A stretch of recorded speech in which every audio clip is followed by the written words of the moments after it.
Solute particle, जैसे particle means atom, molecule, ion जो भी है। ठीक है।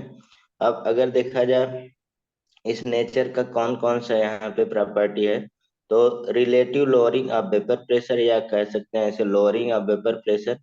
ठीक है, दोनों हम लोग कोलिगेटिव प्रॉपर्टी माना जाता है। ठीक है। लेकिन एलिवेशन, लेकिन अगर देखा वेपर प्रेशर कोलिगेटिव प्रॉपर्टी नहीं है, लेकिन relative lowering of vapour pressure क्या है, कोलिगेटिव प्रॉपर्टी। ऐसे यहाँ पे एलिवेशन इन बॉइलिंग पॉइंट या इवेलोस्कोपिक बोलते हैं, वो क्या है, कोलिगेटिव प्रॉपर्टी है। डिप्रेशन इन फ्रीजिंग पॉइंट क्या है, कोलिगेटिव प्रॉपर्टी। ऑस्मोटिक प्रेशर क्या है, कोलिगेटिव प्रॉपर्टी। जैसे हम लोग उधर कुछ पढ़े थे, यानी कि evaporation and vapour vapour pressure. ठीक है। और बॉइलिंग पॉइंट में डिफरेंट, तो यहाँ पे हमारे पास काम आएगा इवोपरेशन और वेपराइजेशन में क्या डिफरेंट है। इवोपरेशन क्या है, ये देखिए सरफेस फिनोमेना है, सरफेस प्रॉपर्टी है नहीं। और ये हमारे पास क्या है, बल्क बल्क प्रॉपर्टी। प्रॉपर्टी। और यहाँ पे अगर हम लोग सरफेस एरिया बढ़ाते हैं तो इवोपरेशन क्या होगा, बढ़ता जाएगा। ठीक है। और लेकिन ये बल्क प्रॉपर्टी होता है। और बॉइलिंग पॉइंट क्या होता है, यानी कि vaporisation, vaporisation. Vaporisation at atmospheric pressure. यही क्या होता है, उसी पॉइंट को हम लोग क्या बोलते हैं, बॉइलिंग पॉइंट। जैसे हम लोग एग्जांपल लिए थे कि हम लोग वाटर को 100 डिग्री सेंटीग्रेड पे क्या करते हैं, बॉयल करते हैं। बॉइलिंग पॉइंट 100 डिग्री सेंटीग्रेड है नहीं, कब, जब 1 एटमॉस्फेरिक प्रेशर हो नहीं। बॉइलिंग पॉइंट 100 डिग्री सेल्सियस है कब, जब क्या है, 1 एटमॉस्फेरिक प्रेशर, तभी। अगर इसको कम कर दिया जाए 50 डिग्री सेल्सियस पे आपको बॉयल कराना है, तो आप बोलेंगे एटमॉस्फेरिक प्रेशर हमें सर कम करके दे दीजिए नहीं। समझ रहे हैं। तो यहाँ पे एट एटमॉस्फेरिक प्रेशर आपको लगाना जरूरी है। ठीक। किसमें, बॉइलिंग पॉइंट। और बॉइलिंग पॉइंट और वेपर प्रेशर में क्या रिलेशन है, boiling point inversely proportional vapour pressure, नहीं directly proportional freezing point, sorry, inversely proportional freezing point ही होगा। ठीक। तो ये हम लोग आगे रिलेशन यूज करेंगे। ठीक है। तो पहला हम लोग यहाँ पे स्टार्ट करते हैं फर्स्ट कोलिगेटिव प्रॉपर्टी। जैसे कभी आ जाता है which one of the following property are not colligative property, ऐसा क्वेश्चन आया है। Which one of the following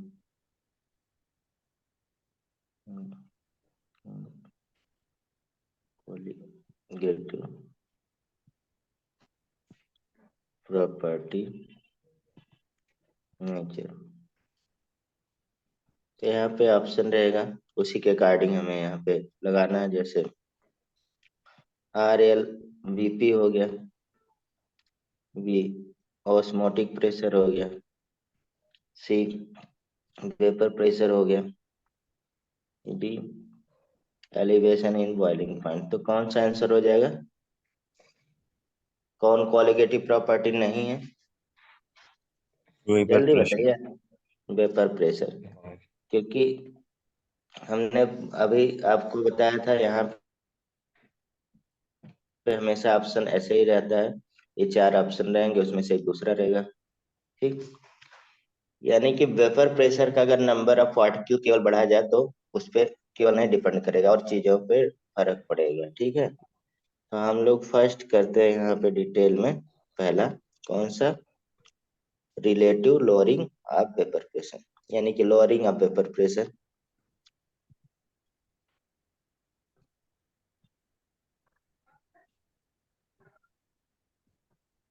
देखिए ये सब बातें बहुत आसान है, जो भी हम लोग यहाँ पे पढ़ेंगे बस थोड़ा सा ध्यान देना है। ठीक है। जैसे इसमें हम पहले स्टेटमेंट लिख रहे हैं, उसका कोई मतलब नहीं है, आपको यहाँ पे फार्मूला बनाना है। चाहिए। आप लोग बोलते हैं फार्मूला इसमें टफ है। तो इसको हम लोग रिलेटिव लोअरिंग वेपर प्रेशर पढ़ने जा रहे हैं, ठीक है। तो पहले लोअरिंग ऑफ वेपर प्रेशर देख लेते हैं, यानी कि कह रहे हैं अब हम लोग उधर कैटेगराइज किए थे, मैं आपको बताए थे ना कि हम लोग इसमें सोल्यूशन में क्या पढ़ेंगे। तो हम लोग बाकी पोर्शन पढ़ चुके हैं, यानी कि गैस इन लिक्विड पढ़ चुके हैं, लिक्विड इन लिक्विड पढ़ चुके हैं। गैस अब गैस फिर हम लिख चुके लोग, हैं।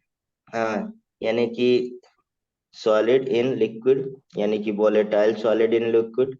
अब हम लोग क्या पढ़ रहे हैं, non volatile solid in liquid पढ़ रहे हैं, ठीक है। याद रहेगा ना शॉर्ट फॉर्म। हाँ।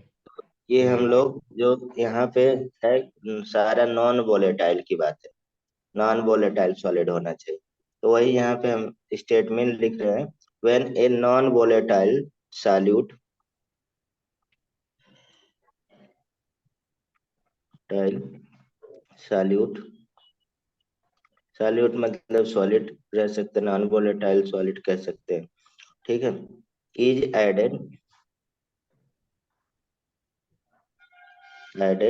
इन प्योर सॉल्वेंट, ठीक है। देन वेपर प्रेशर क्या होगा, decrease. Vapour pressure of solution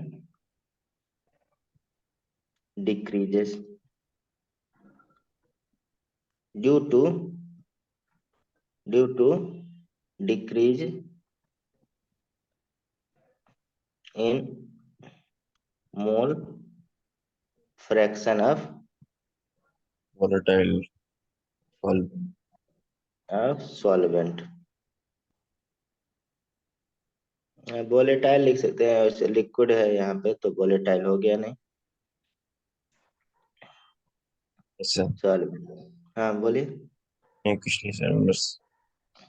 अब इसमें देखिए, आप लोगों के यहाँ पे दिक्कत क्या होता है, जैसे आपने कभी प्योर सॉल्वेंट का वेपर प्रेशर पीएस मान लिया, वहाँ पी नॉट में दिया है तो उल्टा कर देंगे, ठीक है। और ओ पी नॉट में दे दिया, आप पीएस में याद किए तो उल्टा कर दीजिए। तो यहाँ पे आपको याद नहीं करना है, ठीक। तो बस समझना है उसको, तब नहीं। जैसे यहाँ पे हम लोग दो कंटेनर ले रहे हैं, ठीक। अब यहाँ पे अगर आप लोग थोड़ा बहुत चाय वाय बनाए होंगे, आर्यन तो नहीं बनाए होंगे, ये बनाए होंगे, ठीक। तो इसमें क्या है कि ए प्योर क्या है, वाटर ले लिया, H2 चाय बनाने के लिए, ठीक, या कह सकते हैं प्योर सॉल्वेंट, ठीक। अब इसमें कुछ हमने गरम कर रहे थे, इसमें ऐड कर रहे हैं शुगर, एक नॉन वोलेटाइल सॉलिड है, ठीक। तो ऐड कर रहे हैं, तो इसमें मिक्सर यानी कि सॉल्यूशन बन जाएगा, नहीं, सॉल्यूशन बन जाएगा। तो यहाँ पे आप बताइए कि प्योर सॉल्वेंट का पीएस लिया जाए कि पी नॉट लिया जाए, आप और बताइए। सॉल्वेंट।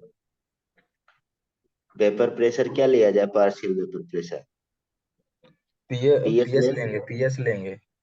पीएस ले लें। अब हाँ भाई पीएस। याद नहीं करना है, आप देखिए अलग अलग, या तो कभी कभी पी नॉट आपको बोल देगा, ठीक है। अच्छा। तो आपको हम यूज करने के लिए बता रहे हैं।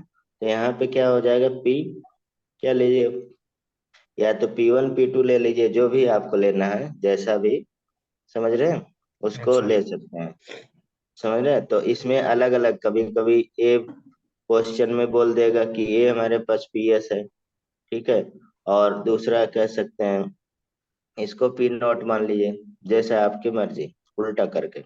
यहाँ पे दे दीजिए कंफ्यूज हो सर रहे होंगे, बस। एक ही मानेंगे, ठीक है। इसको हम लोग अभी के लिए ये मानते हैं, ठीक। यानी कि प्योर सॉल्वेंट का पीएस वेपर प्रेशर और सॉल्यूशन का क्या हो गया, पी नॉट हो गया, ठीक। तो यहाँ पे हम लिख दे रहे हैं, इसलिए आप यहाँ पे डिसाइड करके बताइए, पी नॉट ज्यादा है कि पीएस ज्यादा है, ग्रेटर कौन है, पी नॉट ग्रेटर है कि सर पी पीनट तो एस ग्रेटर। वो तो मिक्सचर सॉल्यूशन हो जाएगा ना, तो पीनट तो ज्यादा होगा। अबे भाई, जब इसमें हम लोग प्योर सॉल्वेंट में नंबर ऑफ पार्टिकल डाल रहे हैं तो वेपर प्रेशर सप्रेस हो रहा है ना, कम हो रहा है ना। अभी ऊपर ये स्टेटमेंट ही लिखा है, non volatile solid.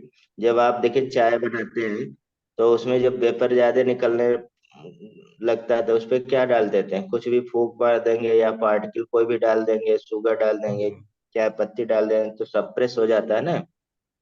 Vapour pressure हाँ, कम होगा, बॉइलिंग पॉइंट बढ़ेगा। बढ़ ठीक है, जाएगा फिर बॉयल। इसलिए इसलिए हम वो काम करते हैं जिससे बॉयल ज्यादा हो और जो मतलब निकोटीन ज्यादा से ज्यादा हमें चाय में घुल जाए। ठीक है, ठीक। इसीलिए करते हैं ना कि वेपर प्रेशर कम हो जाए। ठीक, तो यहाँ पे हमेशा क्या होगा, प्योर सॉल्वेंट का ज्यादा होगा तो इधर का वैल्यू ज्यादा है इधर से। ठीक है, तो अगर ज्यादा है तो हम लोग P S not minus P not कह सकते हैं। और यही क्या है, लोअरिंग ऑफ वेपर प्रेशर, इतना ही लोअर हुआ वेपर प्रेशर कि नहीं। यानी कि इसी को हम लोग P S minus P naught delta P, delta P ही हम लोग लोअरिंग वेपर प्रेशर।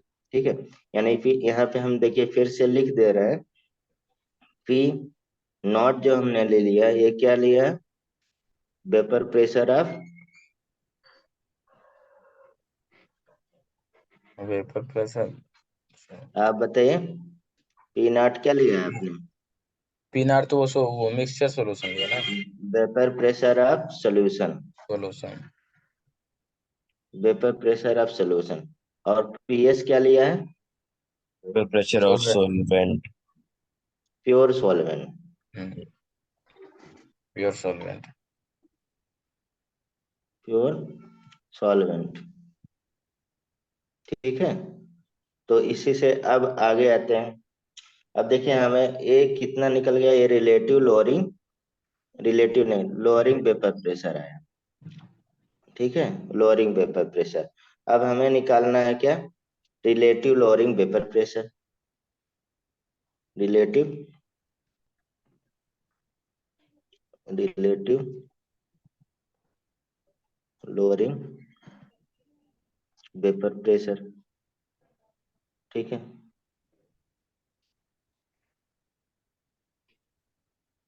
तो आर एल वी पी।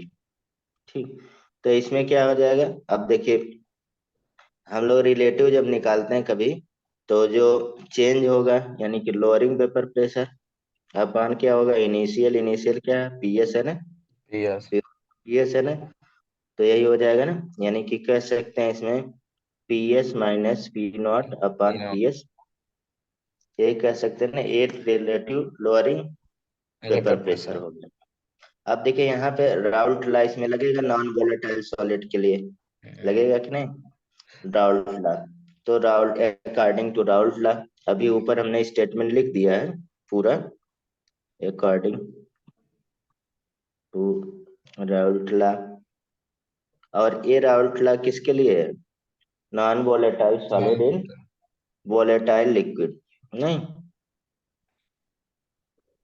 ठीक है, तो यहाँ relative lowering in vapour pressure of pure solvent and addition of non-volatile solute is equal to mole fraction of volatile solute, यही तो उन्होंने बोला था, नहीं volatile solute के ऊपर हमने लिख दे रहे हैं द रिलेटिव लोअरिंग। और हम डिटेल में उसको कैलकुलेट भी करवाए थे, इसको पहले करा चुके हैं, मैंने बोला था आगे यही कॉपी होगा, vapour pressure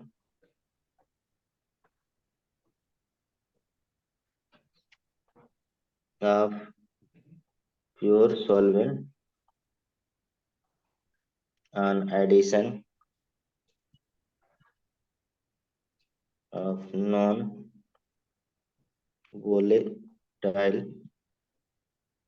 solute is equal to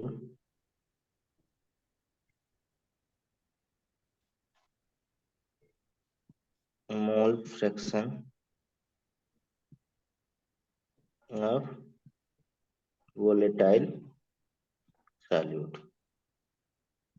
volatile solute के। ठीक है, सॉरी नॉन वोलेटाइल सॉल्यूट होगा ना, नॉन वोलेटाइल सॉल्यूट होगा ना।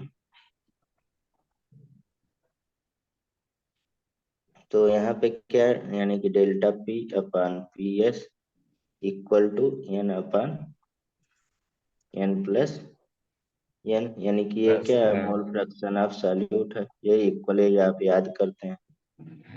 ठीक है, तो ये यानी कि यहाँ पे एन क्या है, mole of non volatile solute, और कैपिटल एन क्या है, स्मॉल एल क्या है, non mole volatile of solute, volatile solute capital लेना हो जाएगा। Non volatile solute. अरे साल स्मॉल एन से सॉल्यूट का नंबर ऑफ मोल निकालते हैं, और कैपिटल एन से किसका निकालते हैं, मोल ऑफ सॉल्वेंट। ठीक है, आगे चलते हैं। अब यहाँ पे हम लोग यूज करते हैं अब फॉर वेरी डाइल्यूट सोल्यूशन। अगर वेरी डाइल्यूट सोल्यूशन होगा तो N plus capital N equal to N हो जाएगा कैपिटल एन, नहीं, फॉर वेरी डाइल्यूट सोल्यूशन। तो वहां पे आप कह सकते हैं एन ग्रेटर ग्रेटर, नहीं, then small N capital N. तो हम लोग स्मॉल एन को इग्नोर कर सकते हैं कि नहीं। तो अब delta P upon P S equal to N plus capital N हो जाएगा इस कंडीशन में। अब बाकी आप जानते हैं, इसको और भी चेंज कर सकते हैं, क्योंकि वेट अपान क्या हो जाएगा, स्मॉल एम और कैपिटल डब्लू और कैपिटल एम, फार्मूला बन गया। इससे क्वेश्चन लगाएंगे हम। ठीक है, ये सही बनता नहीं। चलिए अब इस पे क्वेश्चन लगाइए। यहाँ भी कंप्लीट हो जाएगा ये, तो क्वेश्चन ज्यादा से ज्यादा यहाँ पे लगाएंगे। ठीक, एट रूम टेम्परेचर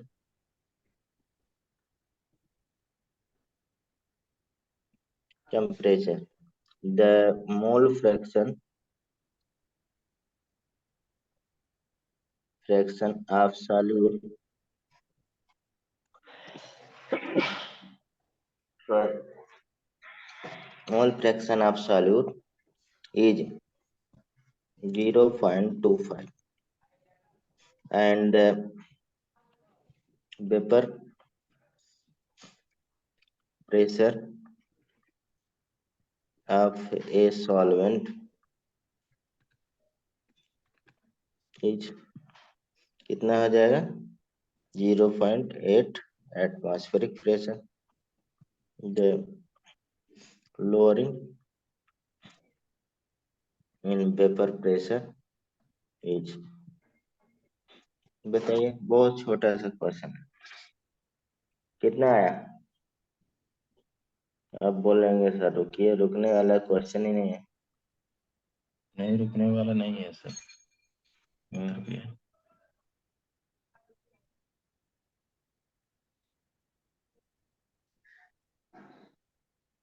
0.31 आएगा।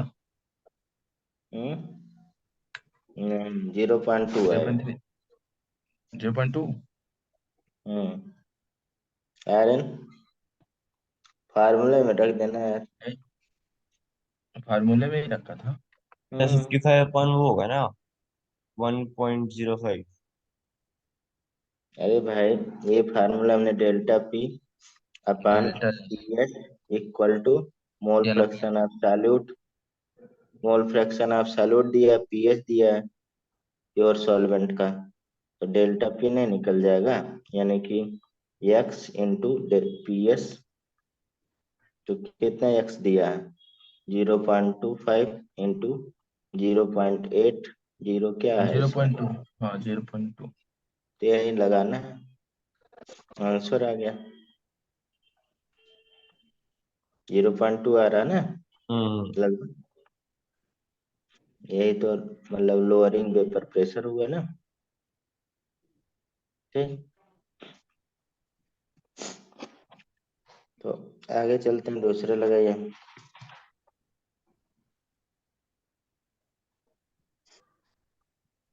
वेपर प्रेशर आप प्योर सॉल्वेंट लिखा जाए या सॉल्वेंट लिखा जाए, बात एक ही है।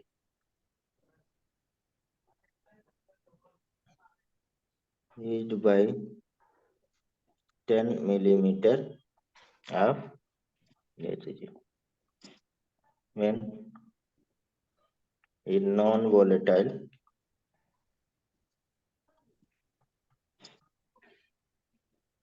solute was added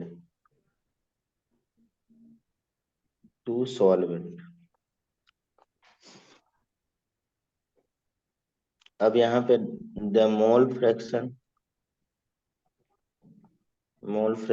of solute in A solution is 0.2 दे दिया, तो यहाँ पे निकालना है what would be the mole fraction of solvent if decreased in vapor pressure is 20 millimetre of H. देखिए ये सब क्वेश्चन लंबे लंबे होते हैं, लेकिन बहुत टफ नहीं होते हैं, आसान होते हैं। इसको करिए।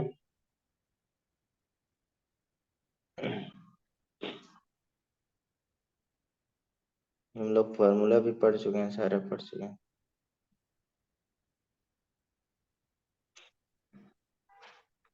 दो चीजें, vapour pressure of pure solvent decrease by 10 millimetre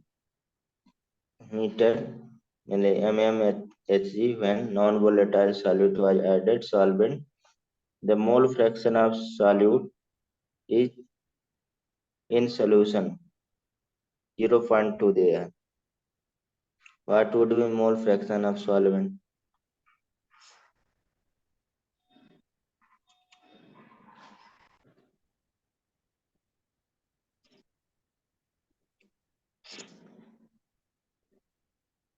जल्दी निकालिए भाई।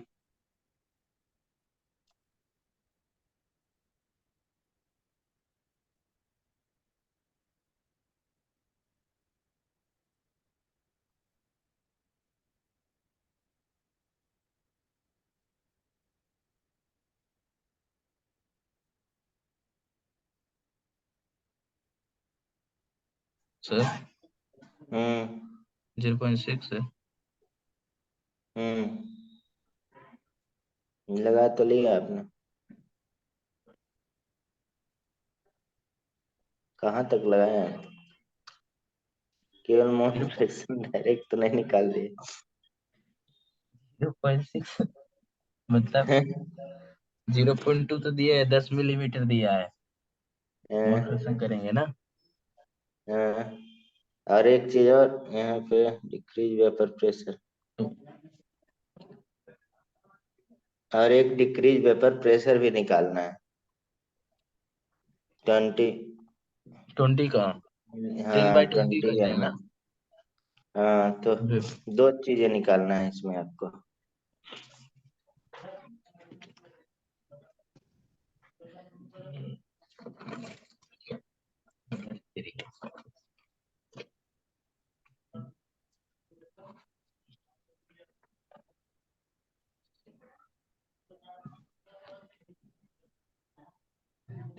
सॉल्वेंट पर 0.6 आएगा। ठीक है, ये सही है।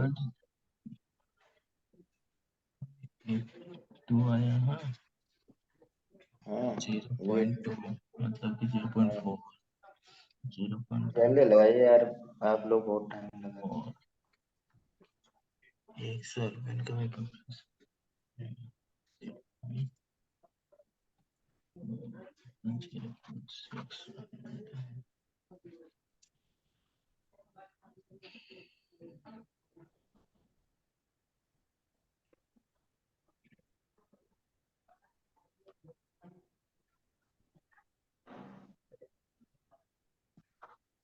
पहले वाले में क्या क्या निकालना है? मोल fraction of solvent. Mole fraction of solvent. 0.6 ही तो तो आएगा वो तो सर। 0.8 नहीं हो जाएगा? इनका सही आ रहा है एकदम 6। दूसरे वाले का दूसरे पार्ट बोल रहे हो आप, जब डिक्रीज होता है तब का? हम्म सर एक बार ऊपर करना।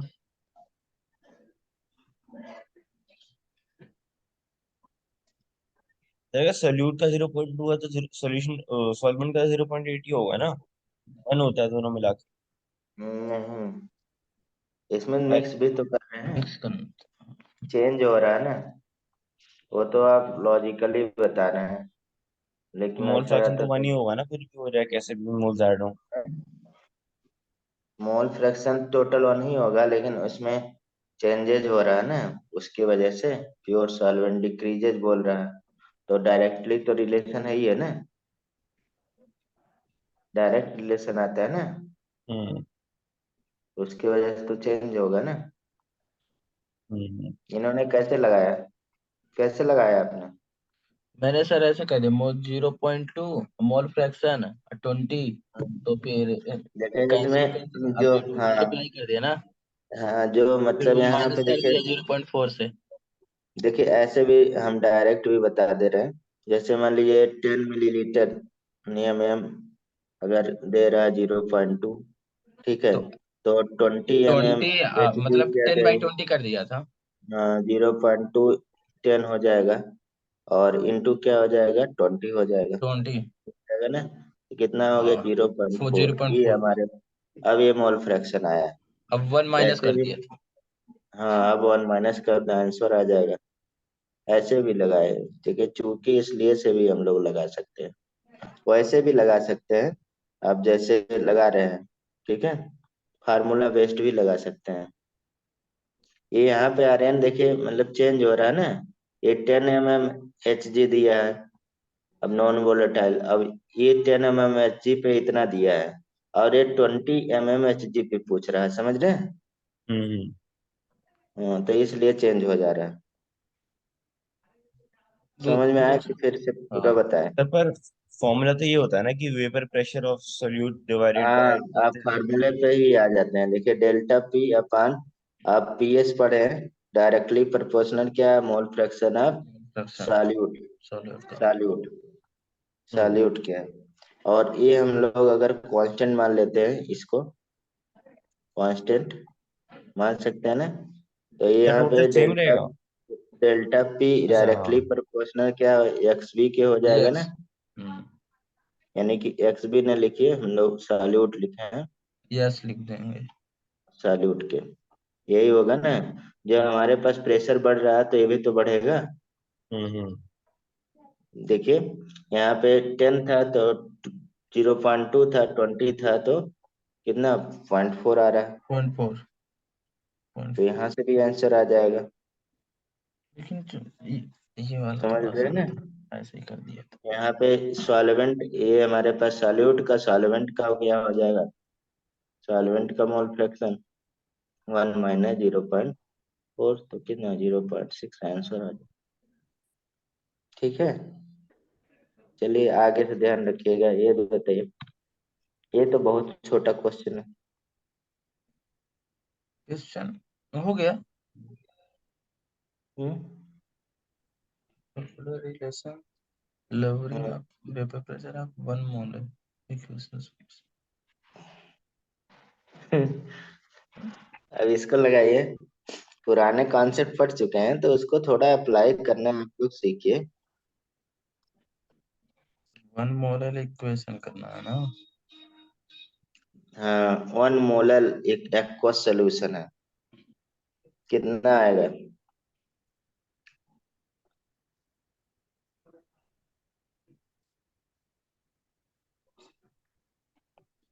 ये इसमें तो कंफ्यूज हो गया साला। देखिए हम बता रहे हैं, जैसे आप ऊपर एक पढ़े थे, सेकंड यहाँ रुक एक जाओ, चीज। एक सेकंड रुको सर। हम्म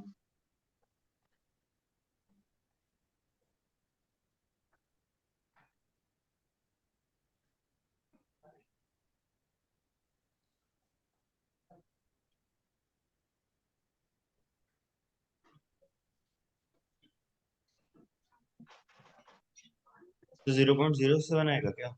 017। हाँ, 0.017। जी, इतना आएगा आंसर, 0.018। हाँ तो इतना ही है, 11786 है, राउंड ऑफ करके वही है। देखिए इसमें एक फार्मूला भी आप लोग लिख लीजिएगा, ऊपर जगह होगा यहाँ पे। ठीक है, अभी यहाँ पे मैं लिखा दूंगा अगर ऐसा रहेगा तो। ठीक, फार्मूला हम पहले बना रहे हैं, तब आप ऊपर लिख लीजिएगा।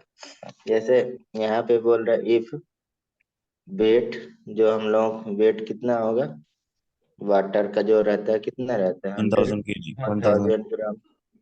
ठीक है, तो यहाँ पे वेट अपन मॉलिक्यूलर मास क्या हो जाए, मोलैलिटी के हो जाए, यही मोलैलिटी होता है ना, यानी कि ml। ठीक, तो यहाँ पे एक फार्मूला ही बना लीजिए, यानी कि P, जो हम लोग पढ़े थे अभी। तो एम क्या है यहाँ पे? हैं? एम क्या है इसमें? डब्ल्यू कौन है सा एम में? है? वेट ये अपन वेट मोलरिटी अपन हो गया। मॉलिक्यूलर, ये तो मॉलिक्यूलर मोल्स वेट। होगा ना, मोलिटी थोड़ा ना होगा। मोल्स कैसे होगा? तो वेट मोलैलिटी अपॉन। में, मोलैलिटी ये होता था ना, मोलैलिटी इक्वल टू हम लोग number of mole upon capital W, यही तो करते थे। अरे भाई मेरे, क्या यार आप लोग कितना भूलते हैं। हम पूरा हमेशा बताएं। देखिए वेट डब्ल्यू अपन सर, कैपिटल, डब्ल्यू तो पहले पानी का वेट है पहले ना? पहले बात सुन लीजिए। वेट, अब नंबर ऑफ जो हमारे पास मोललिटी है, मोलल दिया है ना, 1 मोलल दिया है, हम इसकी वो तो बात समझ कर गया रहे हूँ हैं। मैं, मतलब एक मोल होगा उसका सल्यूट का, और वो 1000 ग्राम ऑफ वाटर होगा, यही तो कह रहा है क्वेश्चन। हाँ, वही तो यहाँ वैसे ही पे, किया है मैंने सर। आप, मैं ये कह रहा हूँ कि डब्ल्यू आपने तो वो लिखा है ना कि ये पानी का वेट है, हाँ और एम उसका वो है मॉलिक्यूलर मास, तो ये तो मोल्स हाँ, आएंगे ना, ये तो मोल्स का फॉर्मूला है। वेट अपॉन मॉलिक्यूलर मास, आपने मोलारिटी क्यों लिखा है ये पूछ रहा हूँ। तो भाई वही बता रहे हैं, वही बता रहे हैं। अच्छा। रुक जाइए, थम जाइए, यही बता रहे हैं। आप लोग मतलब थोड़ा सा चेंज कर दो तो। यहाँ पे हम लोग मोललिटी का फार्मूला क्या होता था, यही होता था जो हम कट नंबर ऑफ कर रहे moles divide by weight of हैं। वाटर। हाँ, number of mole divided by weight of solvent. ठीक है, और किस किस में, केजी में, यही लेते थे ना। हम्म। जब हम लोग चेंज करते थे तो वेट अपॉन मॉलिक्यूलर मास। ठीक है, और यहाँ कैपिटल डब्लू, और ऊपर लगा देंगे 1000। ठीक है, तो जब डब्लू की वैल्यू 1000 है तो 1000 1000 से कैंसिल नहीं हो जाएगा? क्या यार, यही डब्लू अपन एम लिखा मैंने, समझे? अभी नहीं समझे? अभी भी नहीं समझ में आया? इतना तो समझ अरे में आया है सर। क्या समझ में आया? अरे क्या कर रहे हो अभी तो? लेकिन कुछ क्वेश्चन तो डायरेक्टली हो जाएगा, आप फॉर्मूला। अरे हम थोड़ा सा फार्मूला बना रहे हैं बस, और कुछ नहीं। डेल्टा, अब देखिए यहाँ delta P upon P S equal to क्या आ जाएगा, molality into molecular molecular weight. Mass और 1000, यही किए हैं। हाँ। यही कर लीजिए। ठीक, ये फार्मूला कर लीजिए यहाँ से, यानी कि हमें क्या निकालना है, रिलेटिव लोअरिंग वेपर प्रेशर 1 × 18/1000। तो मैंने तो जीरो बस मोल पॉइंट फ्रैक्शन निकाला है। हाँ, पहले जीरो मैंने पॉइंट मैंने जीरो देखी सर, देखो ये देखो, सल्यूट का मोल मोल हमें दिया हुआ है 1 है। ठीक है, हम्म और फिर मैंने उसका मोल्स निकाल लिए, ठीक 1000 अपॉन है। 18 करके। तो उसके मोल्स आ हम्म गए, तो बाय 1 डिवाइड बाय 1 + 1000/18। तो 1000/18 कह रहे कुछ 55.55 आ रहा था। हम्म वो 1/56.55 हो गया, और आंसर वो आ रहा है 0.076, 0176। हाँ, ये ये क्या किया है आपने? मतलब मैंने इसी को, जैसे आपको पहले मोललिटी और मोल फ्रैक्शन में रिलेशन बताया होगा, याद है? हम्म। हम्म ऐसा। ऊपर, वही मैंने यहाँ पे रखा है बस। आप वहां से देख लीजिएगा अगर इस क्वेश्चन के लिए। ठीक है, चलिए, ऐसा क्वेश्चन कम आता है, बस हमने यहाँ पे था तो। दूसरा, चलिए दूसरे पोर्शन पे हम लोग आते हैं, कौन सा? Elevation in boiling point. नहीं, दूसरा qualitative property, elevation in boiling point, या हम लोग इसे क्या बोलते हैं? इवेल्यू स्कोपिक ना, इवेल्यूस्कोपिक बोलते हैं, चुप। तो अब यहाँ पे भी वही चीज है, मैं कंटेनर में वही पानी प्योर रखता हूँ, ठीक है, चाय बनाने वाला कंडीशन। ठीक, दूसरे कंटेनर में इसमें कुछ सॉल्यूट के, नॉन वोलेटाइल सॉल्यूट डालते हैं, सॉल्यूट। ठीक, तो क्या हो जाएगा ये? Boiling point of pure solvent. इसमें क्या हो जाएगा? Boiling point of solution. ठीक है, अभी तो ऐसे करिए, अभी स्टेटमेंट अभी लिखेंगे। तो इसमें क्या हो जाएगा, बताइए? बॉइलिंग पॉइंट ऑफ सॉल्वेंट को क्या मानेंगे? टीएस की टी नॉट कि T1 T2? बताइए, टीएस यस। मान लेते हैं, टी इसको T not. Yes, T not. अब इसमें कौन सी बड़ी वैल्यू हो जाएगी? टीएस। टीएस कैसे होगा यार, जब टी नॉट होगा नंबर ना, ऑफ टी। पार्टिकल ऐड होगा तो बॉइलिंग अच्छा हाँ, पॉइंट सॉरी बढ़ेगा सॉरी सॉरी, वेपर। हाँ वही वही मतलब था मेरा, सॉरी। ठीक है, तो यानी कि टी नॉट हमारे पास ग्रेटर देन टीएस, बस। अब यहाँ पे हमें निकालना है, यानी कि टी नॉट माइनस क्या हो जाएगा? टीएस, और ये प्रोपोर्शनलिटी हो जाता है मोललिटी के। ठीक है, मोललिटी के। तो यही हमारे पास रिलेशन निकल गया, यानी कि T H not minus T S और इक्वल टू के भी लिख देंगे, जो क्या हो जाएगा?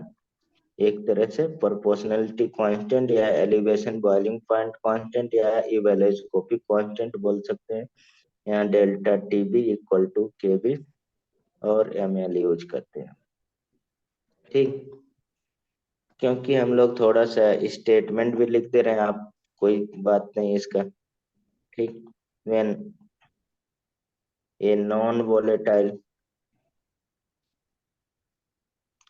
solute is added in pure solvent, then it increase, क्या हो जाएगा? increases the boiling point liquid, उसी को हम लोग क्या बोलते हैं? called elevation in boiling point। ठीक है, और क्यों होगा?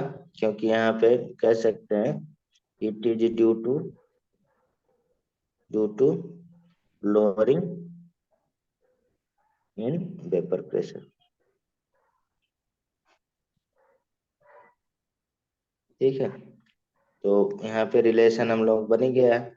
ठीक, तो एलिवेशन इन बॉइलिंग पॉइंट हम लोग generally delta T B equal to क्या लिखे हैं? टी नॉट लिखे हैं ना, T not minus T S. अगर हम लोग किसी वाटर का ये ले लेते हैं तो क्या 100 डिग्री सेंटीग्रेड होता है फॉर, क्योंकि ये प्योर सॉल्वेंट का ले रहे हैं, तो वाटर में ये हमेशा, अगर गिवन नहीं रहे तो हम अपने से ले सकते हैं क्वेश्चन में, कि नहीं? बाकी आप जानते ही हैं, delta T B equal to क्या हो जाएगा? के बी, और फार्मूले में क्या चेंज कर दें? डब्लू इंटू 1000 अपन क्या हो जाएगा? M into M, M two W. Gram में। ठीक है, मोलरिटी को चेंज कर दिया, ओपन कर दिया। ठीक है, यहाँ आपके बुक में एक ग्राफ भी है, उससे भी आप कभी कभी हम लोग बता देते हैं कि ग्राफ इसी बेस्ड है। इधर वेपर प्रेशर ले लेते हैं और इधर टेम्परेचर ले लेते हैं, दोनों में ग्राफ खींचते हैं। तो इसमें देखेंगे कि ये मान लीजिए हमारे पास एक हो गया, ये तो ये मान लीजिए 1 ATM ले लेते हैं।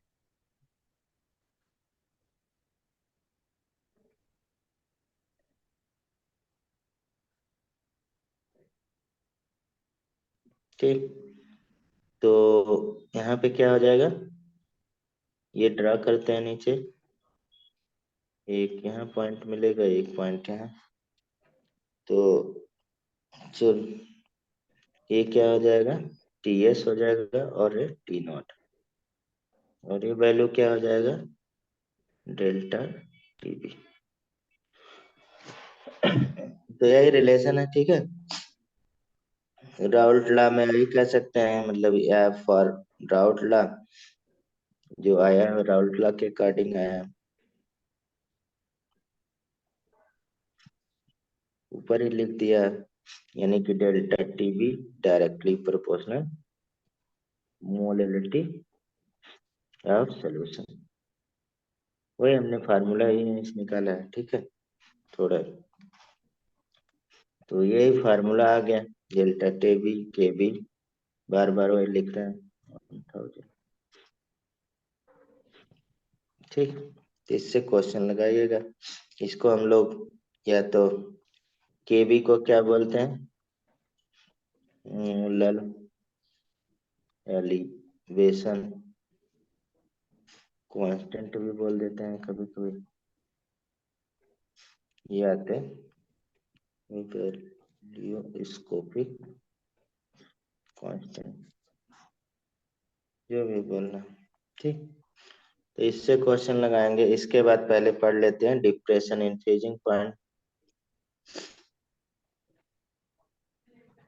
तीसरा।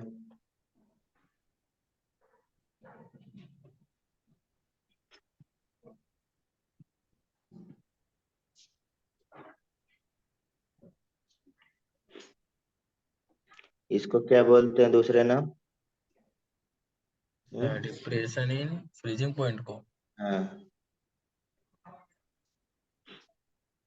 Cryoscopic, cryoscopic. अच्छा, क्रायोस्कोपिक, ठीक।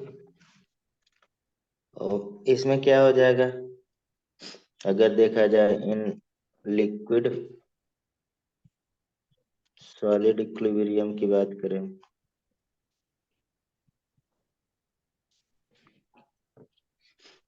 the temperature at which vapor pressure of liquid and solid क्या हो जाएगा, state become same। तो आगे मतलब वही चीजें आप when कह सकते हैं, ये non volatile solute is added in कहाँ पे, प्योर सॉल्वेंट, नहीं solvent, it decreases the freezing point, freezing point of liquid, called क्या कहलाता है, डिप्रेशन इन फ्रीजिंग पॉइंट। वो क्या कहलाता है, डिप्रेशन इन फ्रीजिंग पॉइंट, ठीक है। इसमें देख सकते हैं उसी तरह से फिर अगर हम लोग दो कंटेनर की बात करें, इसमें क्या ले लेते हैं, प्योर सॉल्वेंट, इसको, और दूसरा हम लोग मिक्सचर लेते हैं, जैसे आपने पानी को फ्रीजर में रखा अपने फ्रिज में, ठीक है। दूसरा हमारे पास क्या, सोल्यूशन कोई मिल्क वाला रख दिया सोल्यूशन, तो उसमें कौन जल्दी फ्रीज होगा? प्योर सॉल्वेंट का अगर देखा जाए, टी यस ले लीजिए और टी नॉट ले लीजिए, यही लेके आ रहे हैं, ठीक। तो इसमें से कौन सी वैल्यू ज्यादा हो जाएगी, टी एस की T not? Freezing point of pure solvent ज्यादा होगा कि freezing point of solution of non volatile solution? Pure तो वो ज्यादातर कौन सा वैल्यू ज्यादा होगा? पीएस होगा सर। टीएस होगा। अब यहाँ पे लिखा है ना, डिक्रीज हो रहा है ना, पीएस ठीक है। होगा। तो टीएस का वैल्यू, यानी कि कौन सा, अगर हम लोग एक मिल्क मिला हुआ वाटर रखते हैं फ्रीजर में, एक प्योर वाटर रखते हैं, कौन जल्दी फ्रीज होगा? तो फ्रीजर वाला तो ज्यादा होगा ना जल्दी। भाई दोनों का फ्रीजर में रख रहे हैं तो गलत।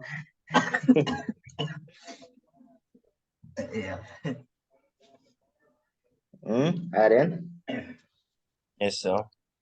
एक बार दोबारा से बताओ सर थोड़ा सा। अरे भाई एक मिल्क वाला वाटर रख दे रहे हैं, हाँ। ठीक है। उसमें कुछ और भी चीजें डाल दे रहे हैं, जो आपकी मर्जी हो, ठीक है। एक मतलब प्योर वाटर एकदम, ठीक। तो दोनों में से कौन सा ज्यादा जल्दी फ्रीज होगा? प्योर वाला वाटर जल्दी फ्रीज वाटर। होगा। अब आप रख के देखिए, पढ़ रहे हैं यार ऐसे में तो सर दोनों थोड़ा। साथ में हो जाएगा, फ्रीज में रखेंगे।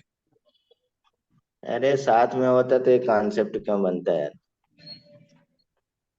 प्योर वाटर तो जल्दी होगा क्योंकि मिक्स वाटर तो, ये बता दो सर। गलत बता रहे हैं, पढ़ के भी गलत बताएंगे तो गलत बात है।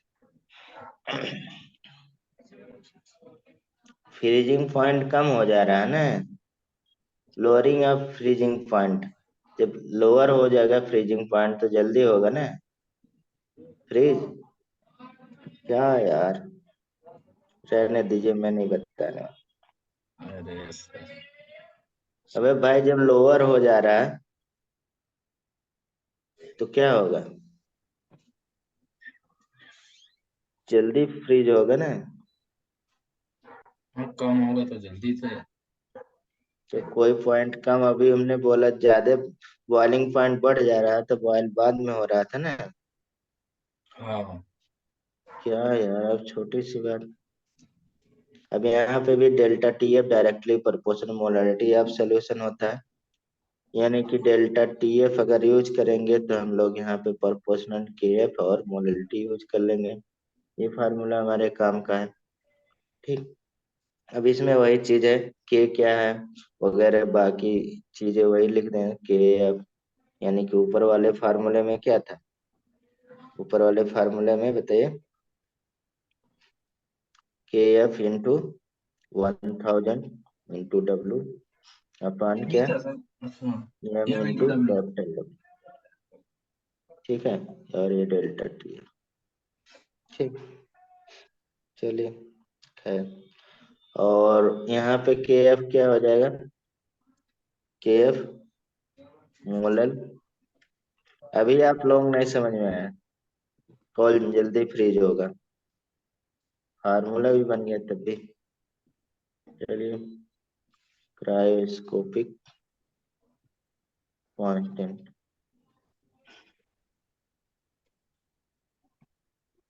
ठीक। यहाँ पे कुछ थोड़ा सा एक्स्ट्रा चीज लिख देते हैं, इसके रिलेशन में आता है कभी कभी, ठीक है। जब हम लोग latent heat of vaporisation, latent heat of freezing की बात करते हैं या फ्यूजन की बात करते हैं तब, तो यहाँ पे कैलकुलेशन कभी कभी क्वेश्चन मिलेगा, ये आप थोड़ा सा ट्रिक लगा के रखिएगा, इसको बहुत ज्यादा नहीं पीछे पड़ना है। क्वेश्चन मिलेगा इसलिए हम बता दे रहे हैं। कैलकुलेट के बी और के एफ, तो दो पार्ट में ऐसे कर लेते हैं, तो दोनों पैरेलल में सेम ही चीज है, कुछ डिफरेंट नहीं है। जैसे इसमें एक फार्मूला कॉमन आप जान बना लीजिए कि के इक्वल टू RT² अपॉन क्या हो जाएगा, यल। ये लेटेंट हीट अब किसका है, वो डिपेंड करता है वेपराइजेशन है कि मतलब फ्यूजन है, यानी कि बॉइलिंग पॉइंट है कि फ्यूजन है, ठीक। तो ये अगर हम लोग एलिवेशन कांस्टेंट पढ़ते हैं, एलिवेशन कांस्टेंट, तो वही फार्मूला, ऊपर वाला जो फार्मूला है क्या हो जाएगा आर्यन, के बी हो जाएगा, नहीं के बी, यानी कि यहाँ जनरल लिखा है तो के बी हो जाएगा, और आर टी तो रहेगा ही क्योंकि आर यूनिवर्सल कांस्टेंट, और नीचे क्या हो जाएगा, एल बी हो जाएगा। ये क्या है, एल बी क्या है, एल बी हमारे पास लेटेंट हीट ऑफ वेपराइजेशन है। आप जानते हैं लेटेंट हीट ऑफ वेपराइजेशन कितना होता है वाटर का, भाई फिजिक्स भी तो कुछ पढ़ हंड्रेड। लिया करिए। एल बी कितना होता है, लेटेंट, ये भी नहीं, वाटर तो 100 होगा ना, 100 पे तो बॉइलिंग करते हैं। अरे भाई सब चीज वाटर का 100 होता है तो वाटर इतना वर्सेटाइल नहीं होता, ठीक है। Latent heat of vaporisation of water H2O का याद रहना चाहिए आपको, 536 होता है, ठीक है। अब अच्छा इसमें अच्छा। दो कैटेगरी हम बना दे रहे हैं, ठीक है। इसमें दो कैटेगरी बना दे रहे हैं इसी ऊपर वाले फार्मूले में, ठीक। एक कैटेगरी क्या है, जब मोलर यानी कि विथ 1000 ले ले, ठीक है। कब लेंगे, जब मोलर की बात करेगा, और जब 100 लेंगे तब मोलर कांस्टेंट। तो एक हम लोग 1000, ठीक है। अभी क्या 1000 है, बस फार्मूला याद रहना चाहिए, इसमें बहुत मोलर एलिवेशन कांस्टेंट हो जाए, इसलिए मैं ऐसे बता दे रहे हैं, आप एक बार ध्यान दीजिएगा। फार्मूला एक ही याद रखना, ऊपर वाला ये वाला, ठीक है। उसी को ठीक है। चेंज कर देना जैसा रहेगा। तो यहाँ पे क्या हो जाएगा फार्मूला, यानी कि K B equal to direct 0.002 T² upon क्या हो जाएगा, एल बी। तो ये मतलब डबल जीरो लगा देना, जब 100 रहेगा तो सिंगल जीरो हो जाएगा, ठीक है। मतलब यानी कि 100 विथ लिख देते हैं, विथ। इससे क्वेश्चन पुराना मिलेगा, नया क्वेश्चन नहीं आया मिलेगा। मोलर, भाई सब लोग जो कट गया उसको भी पढ़ा रहे हैं तो हम थोड़ा एक्स्ट्रा पढ़ा रहे हैं, ठीक है। हाँ। पुराना मतलब सब पिछले 16 साल का, वही हाँ? है। पुराना मतलब पिछले साल का, और क्या। नहीं, जैसे कुछ लोग सॉलिड स्टेट भी पढ़ा रहे हैं अभी भी, अच्छा। ठीक है। तो इसलिए मैं बोल रहा हूँ कि हम थोड़ा सा एक्स्ट्रा पढ़ा दे रहे हैं चैप्टर में।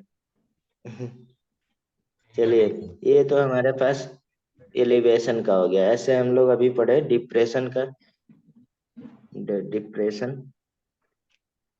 कांस्टेंट सिमिलर है, कुछ चेंज नहीं है, बस जहाँ पे एल बी लिखा है वहां पे एल एफ लिख देंगे बस, ठीक है। यानी कि डिप्रेशन कांस्टेंट में के एफ इक्वल टू क्या हो जाएगा, RT² अपन एल एफ हो जाएगा। अब एल एफ क्या होता है, इसी के बताइए, लेटेंट लेटेंट हीट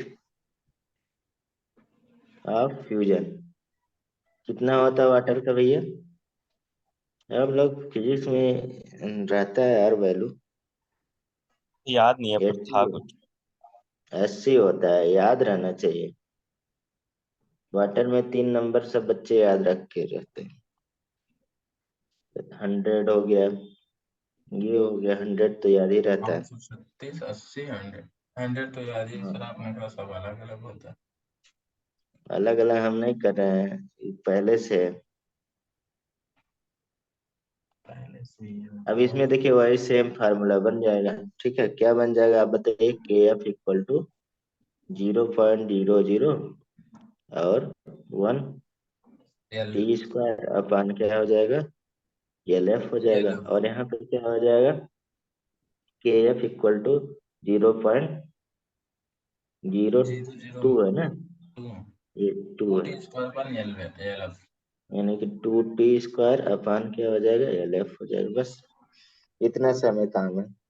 अगर इसमें दोनों में रिलेशन की बात किया, अगर रिलेशन आ जाता है तो क्या हो जाएगा बताइए, यानी कि K B upon K F equal to T B square into L F, ठीक है, टी एफ स्क्वायर और इंटू एल बी। तो अब कट जाएगा यहाँ से सारा, तो क्या आ गया बताइए, एक के एफ है डेल्टा टी बी, खाली ये याद रखिएगा बस important, delta T F equal to K B upon, ये टी बी टी एफ क्या है, मतलब वो टेम्परेचर की बात है, ठीक है, समझ रहे हैं ना, इसके लिए। तो यहाँ पे क्या हो जाएगा, के बी अपान के एफ, ये खाली इम्पोर्टेंट है आपके लिए, इम्पोर्टेंट लिखते हैं, अरे आता नहीं, वेरी इम्पोर्टेंट लिखना तो कोई बात, ठीक। अब ये हमारे पास हो गया कॉलिगेटिव प्रॉपर्टी। एक हमारे पास बचा है जो उसमें हम लोग बहुत सारा पढ़ भी चुके हैं, कहाँ पे, ट्रांसपोर्टेशन वाले में, ठीक। जो हम लोग ऑस्मोटिक प्रेशर वगैरह थोड़ा थोड़ा स्टडी करेंगे, ठीक है। फोर्थ क्या है, ऑस्मोटिक प्रेशर, अच्छा ऑस्मोटिक प्रेशर।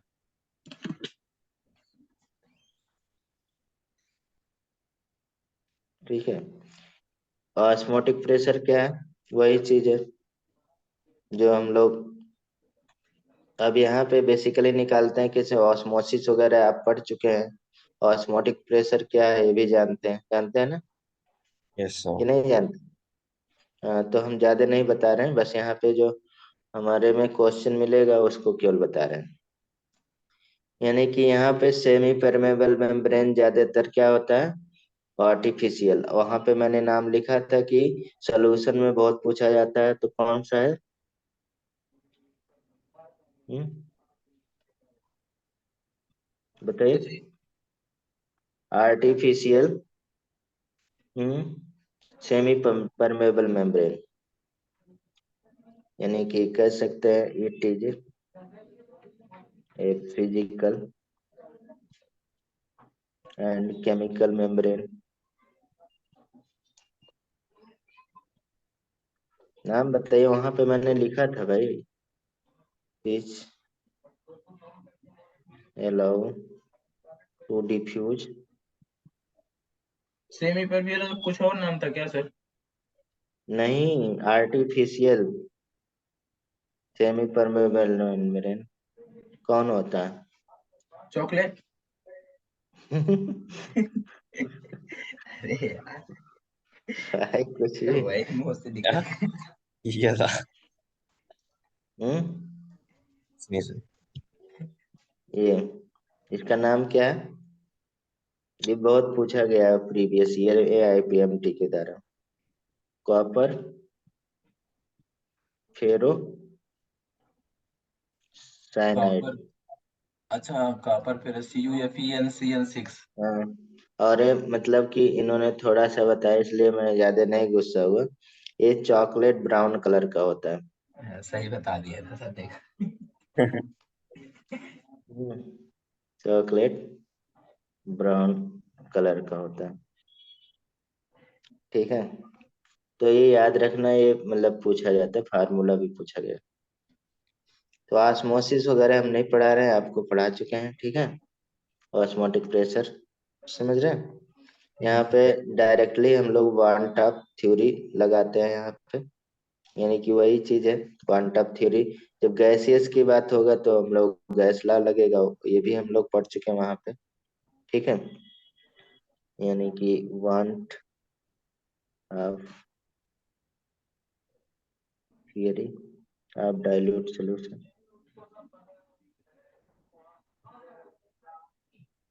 तो अकॉर्डिंग टू देखा जाए to this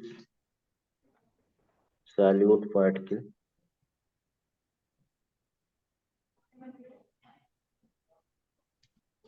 in a dilute solution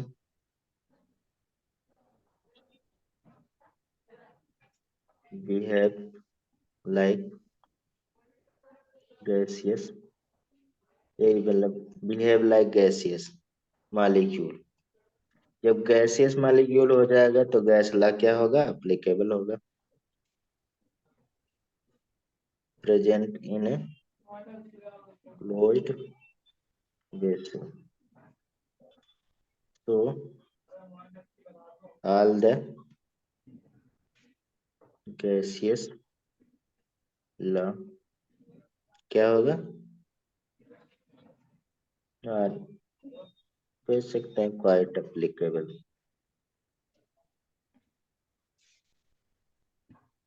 ठीक है, ठीक। एन क्या है, डाइल्यूट सोल्यूशन।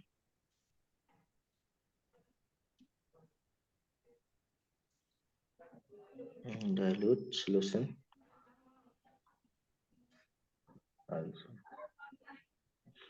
तो जब ideal gas for ideal gas तो क्या होता है, नहीं? गैस क्या होता है, PV equal to NRT. NRT. तो यहाँ पे फॉर कह सकते हैं डाइल्यूट सोल्यूशन के, डाइल्यूट सोल्यूशन ये तो याद है sir, PV equal to NRT, ये वाला। वही है, मतलब बैड रिलेशन।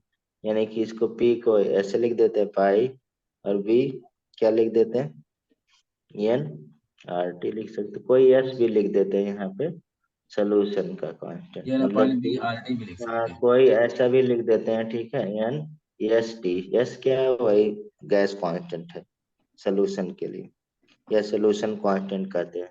ठीक है, तो दोनों भी लिखा रहता है तो उसमें कंफ्यूज नहीं होना है। तो बाकी चीज तो जान ही रहे हैं।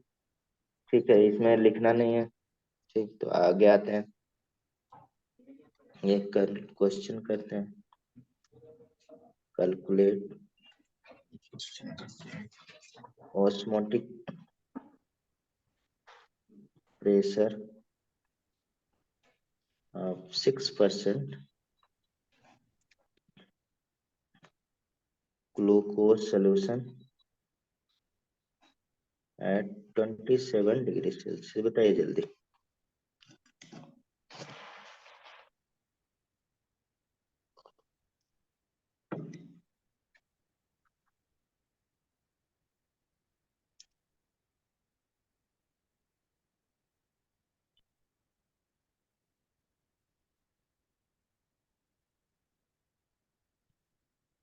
अरे भाई, कितना टाइम लगता है आपको?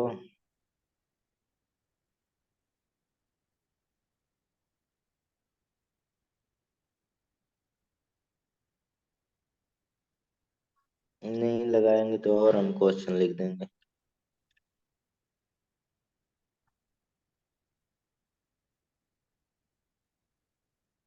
0.9।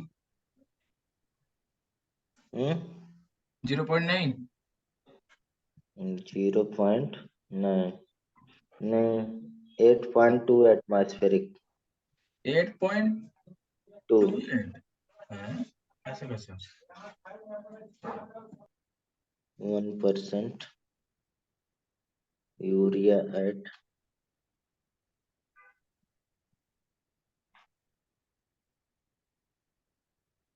जल्दी बताइए यार।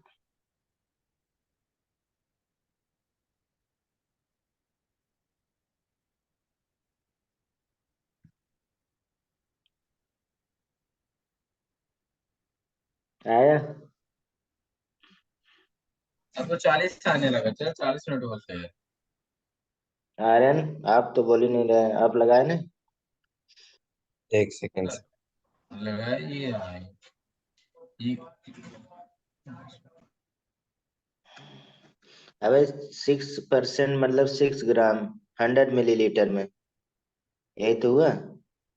और क्या हुआ? 180 ग्राम, 180 ग्राम में देखना है हाँ ग्लूकोज का, तो 180 ग्राम हो जाएगा ना।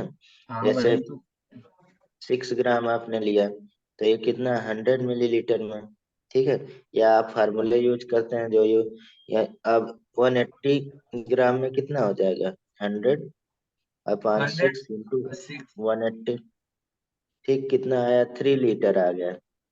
अब इसको वैल्यू उसमें लगाइए फार्मूले में, यानी कि P equal to 3 equal to 1 equal to 0.082, और 27 है तो 300 हो जाएगा डिग्री मतलब केल्विन में।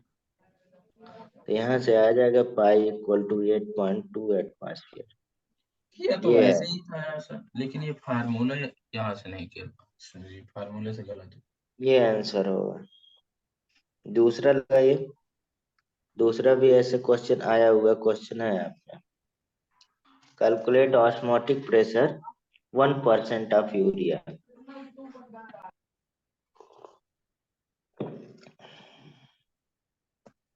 कितना आया? इनके दे दो, एक सेकंड कर रहा हूँ।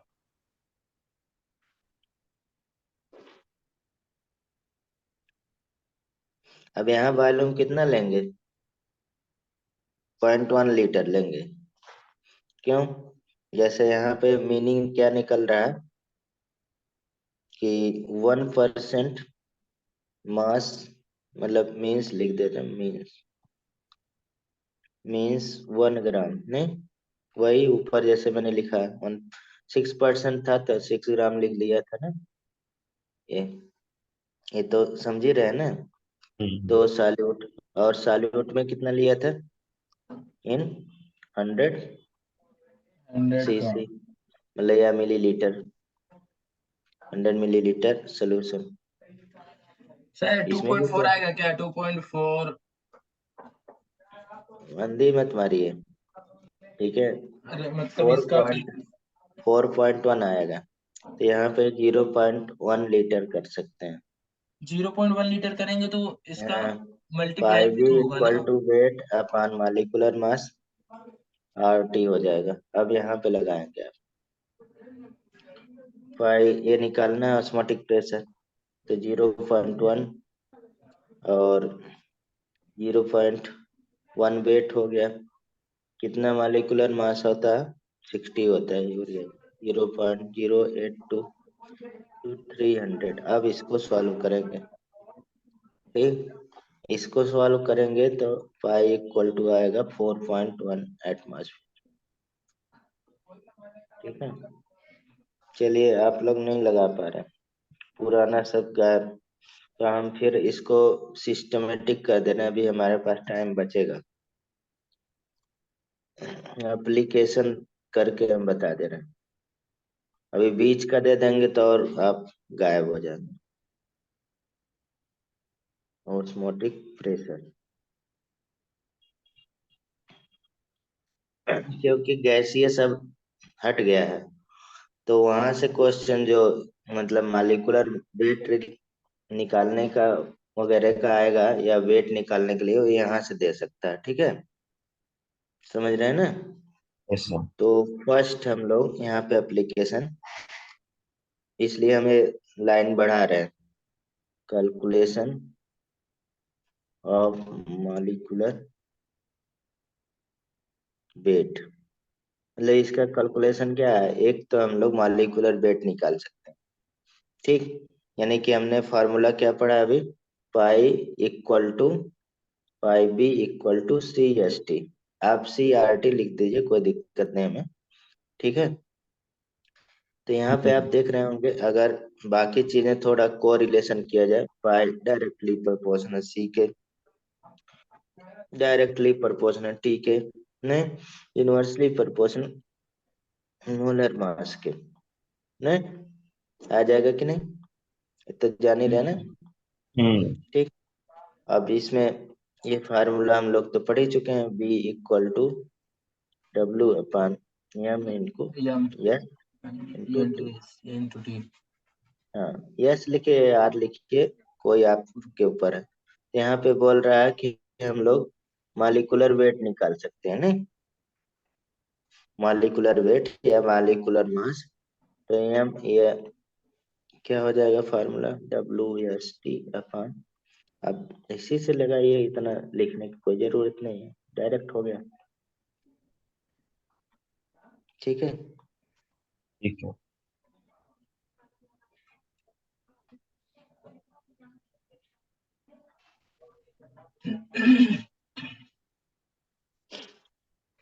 अब यहाँ पे जैसे इक्विमोलर मास की बात करेंगे कभी कभी, जैसे मतलब मालिकुलर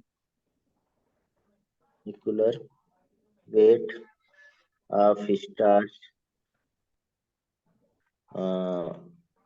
पॉलीमर एंड अदर, इसका यूज बता रहे, अदर कार्बोहाइड्रेट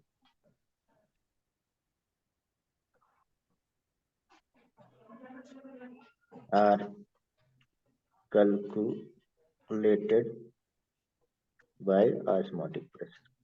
मतलब जो बल्कि बल्कि मालिक्यूल है उनका हम लोग कैलकुलेट कर सकते हैं इससे, ठीक है। जैसे पहला यहाँ पे रिलेशन, अभी इसमें हम लोग फर्स्ट माने हुए हैं, इसमें ए कर लेते हैं, इसका ए पार्ट। तो इफ कभी इक्वल वेट आ जाता है, तब क्या हो जाएगा? मतलब कि if equal weight of two or more solute are present in solution having same number of particles, then relation क्या हो जाएगा बताइए? रिलेशन बनाना है तो osmotic pressure inversely proportional molecular molecular weight. Weight of solute. ये मालिकुलर वेट ऑफ सॉल्यूट है, ये तो कंफ्यूज नहीं है ना? हाँ, मालिकुलर वेट ऑफ सॉल्यूट, ये हम क्या है? Molecular weight of weight of solute, जो हम ऐड करेंगे, ठीक है। तो यहाँ पे इससे रिलेशन आ सकता है। तो आप बताइए यहाँ पे क्या ऑर्डर आएगा?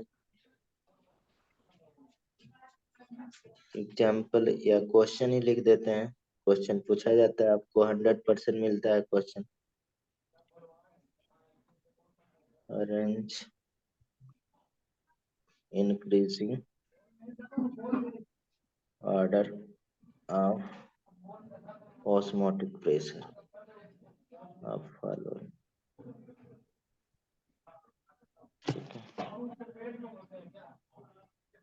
1 ग्राम यूरिया,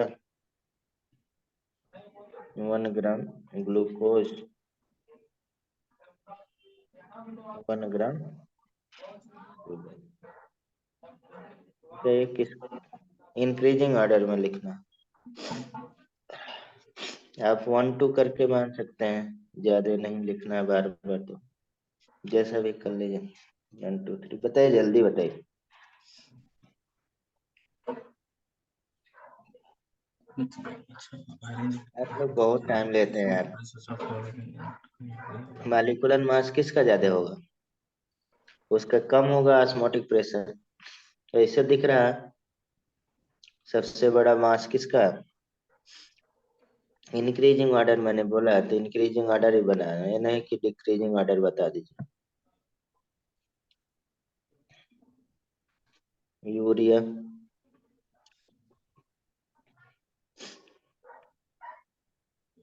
यही होगा ना, क्योंकि यूरिया का सबसे कम मास है। कितना मास है? 60 है, 180 है, ठीक है। ग्लूकोज का इसका ग्लूकोज 342 आता है। शुगर। तो क्या होगा? इनवर्सली रिलेशन यहाँ पे नहीं लिखा मैंने,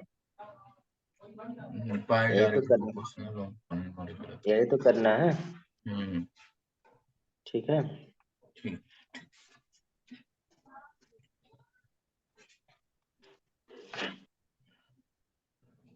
दूसरा क्वेश्चन 10% NaCl एंड 10% KCl पूछा गया, बताइए किसका ज्यादा होगा। 10% NaCl है, 10% KCl। भाई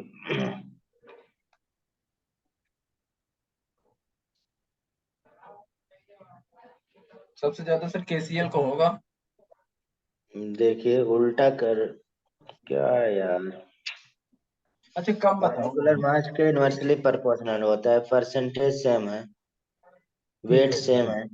NaCl, हाँ NaCl तो होता है। NaCl पहले सोडियम आता है ना, तब पोटेशियम आता है ना, पोटेशियम का हाँ मास ज्यादा है ना, तो पोटेशियम का कम होगा ना। क्या भाई, अरे सर छोटा सी गलती हो गई। एक तो हम लोग ये कर लिए, कौन इक्वी, यहाँ पे कुछ थोड़ा सा हमें अभी क्या कहते हैं, अच्छा इक्वल मल्टीप्लिकेशन कर लिए। इक्वल वेट हम लोग कर लिए, तो चलिए पहला पोर्शन कर लिए। इसी में एक क्वेश्चन आता है, बहुत भरा पड़ा होगा आपको, ठीक है। एक तो ये हो गया, दूसरा if equal molar concentration molar concentration, हाँ of two or more solution having same number of solute particles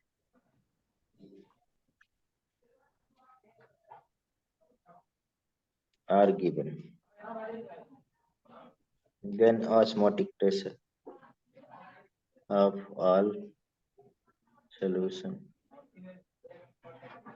must be same।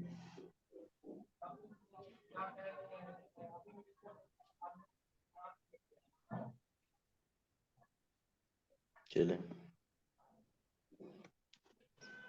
इसमें देखिए, जैसे एग्जांपल ले लेते हैं, 1 मोलर यूरिया हो जाए, ठीक है, और 1 मोलर ग्लूकोज हो जाए, सब में पार्टिकल सेम हो जाएगा। 1 मोलर हमारे पास शुगर हो जाए, तो इसमें जो पाई होगा सबका क्या होगा, कांस्टेंट होगा, ठीक है।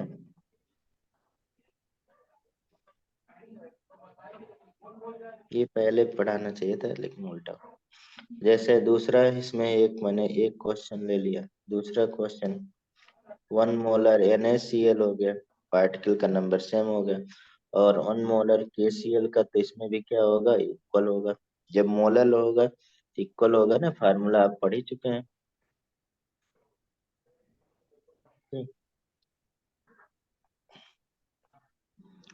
अब उसके बाद देखा जाए तो सी पार्ट इसमें, इफ इक्वल कंसंट्रेशन हो जाए, equal concentration of 2 or more solution are given having, कह सकते हैं, different number of particle, then क्या हो जाएगा, पाई डायरेक्टली प्रोपोर्शनल किसके होगा, number of solute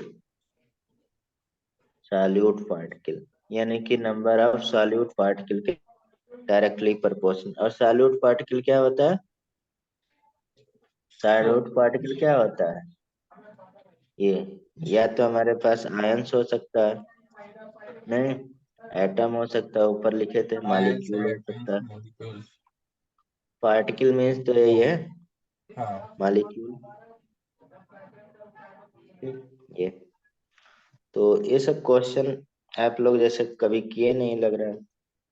1 molar urea, ठीक है, और 1 मोलर NaCl, ठीक, 1 मोलर CaCl2।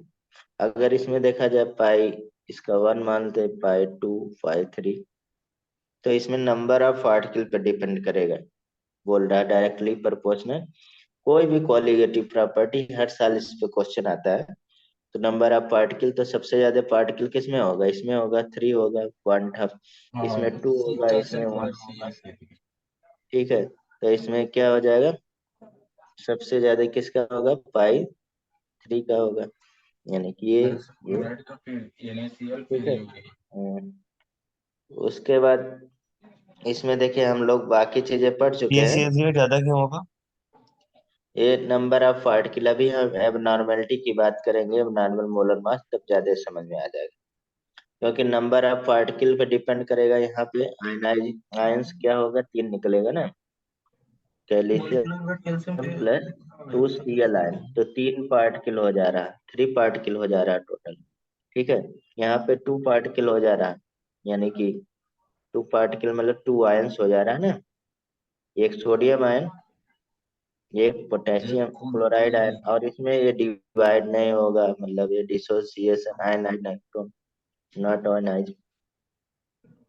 तो इसमें एक ही हम पार्टिकल मानेंगे, इसको 1 पार्टिकल मानेंगे, समझ रहे हो? क्योंकि कॉलिगेटिव प्रॉपर्टी ऑस्मोटिक प्रेशर है, कॉलिगेटिव प्रॉपर्टी किस पे डिपेंड कर रहा है, नंबर ऑफ सॉल्यूट पार्टिकल पे तो डिपेंड कर रहा था। यानी कि सारे का हम लोग निकाल सकते हैं, फ्रीजिंग का निकाल सकते हैं, यानी कि लोअरिंग मतलब वेपर प्रेशर निकाल सकते हैं, या एलिवेशन इन बॉइलिंग पॉइंट निकाल सकते हैं, रिलेशन सब पूछा जाता है, ठीक है। अभी हम लोग इसका कर रहे थे, तो इसी का केवल क्वेश्चन अभी नीचे करेंगे हम लोग। इसमें लास्ट दूसरा एप्लीकेशन कह सकते हैं आइसोटोनिक सोल्यूशन। आइसो, ये इसलिए पढ़ा रहे हैं, हमारे बायोलॉजी में आ सकता है आइसोटोनिक सोल्यूशन। जैसे ब्लड हमारे पास क्या है, आइसोटोनिक सोल्यूशन, कितना कंसंट्रेशन होता है याद रहना चाहिए, ठीक है। तो यानी कि इसमें आइसोटोनिक मतलब 2 or more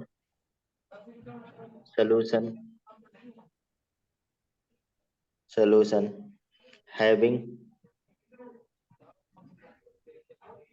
सेम, क्या हो जाएगा, मोलर कंसंट्रेशन, नहीं, same molar concentration at a constant temperature, या कह सकते हैं रूम टेम्परेचर पे, ठीक। या इसी को ऐसे बोल सकते हैं 2 or more solution having same osmotic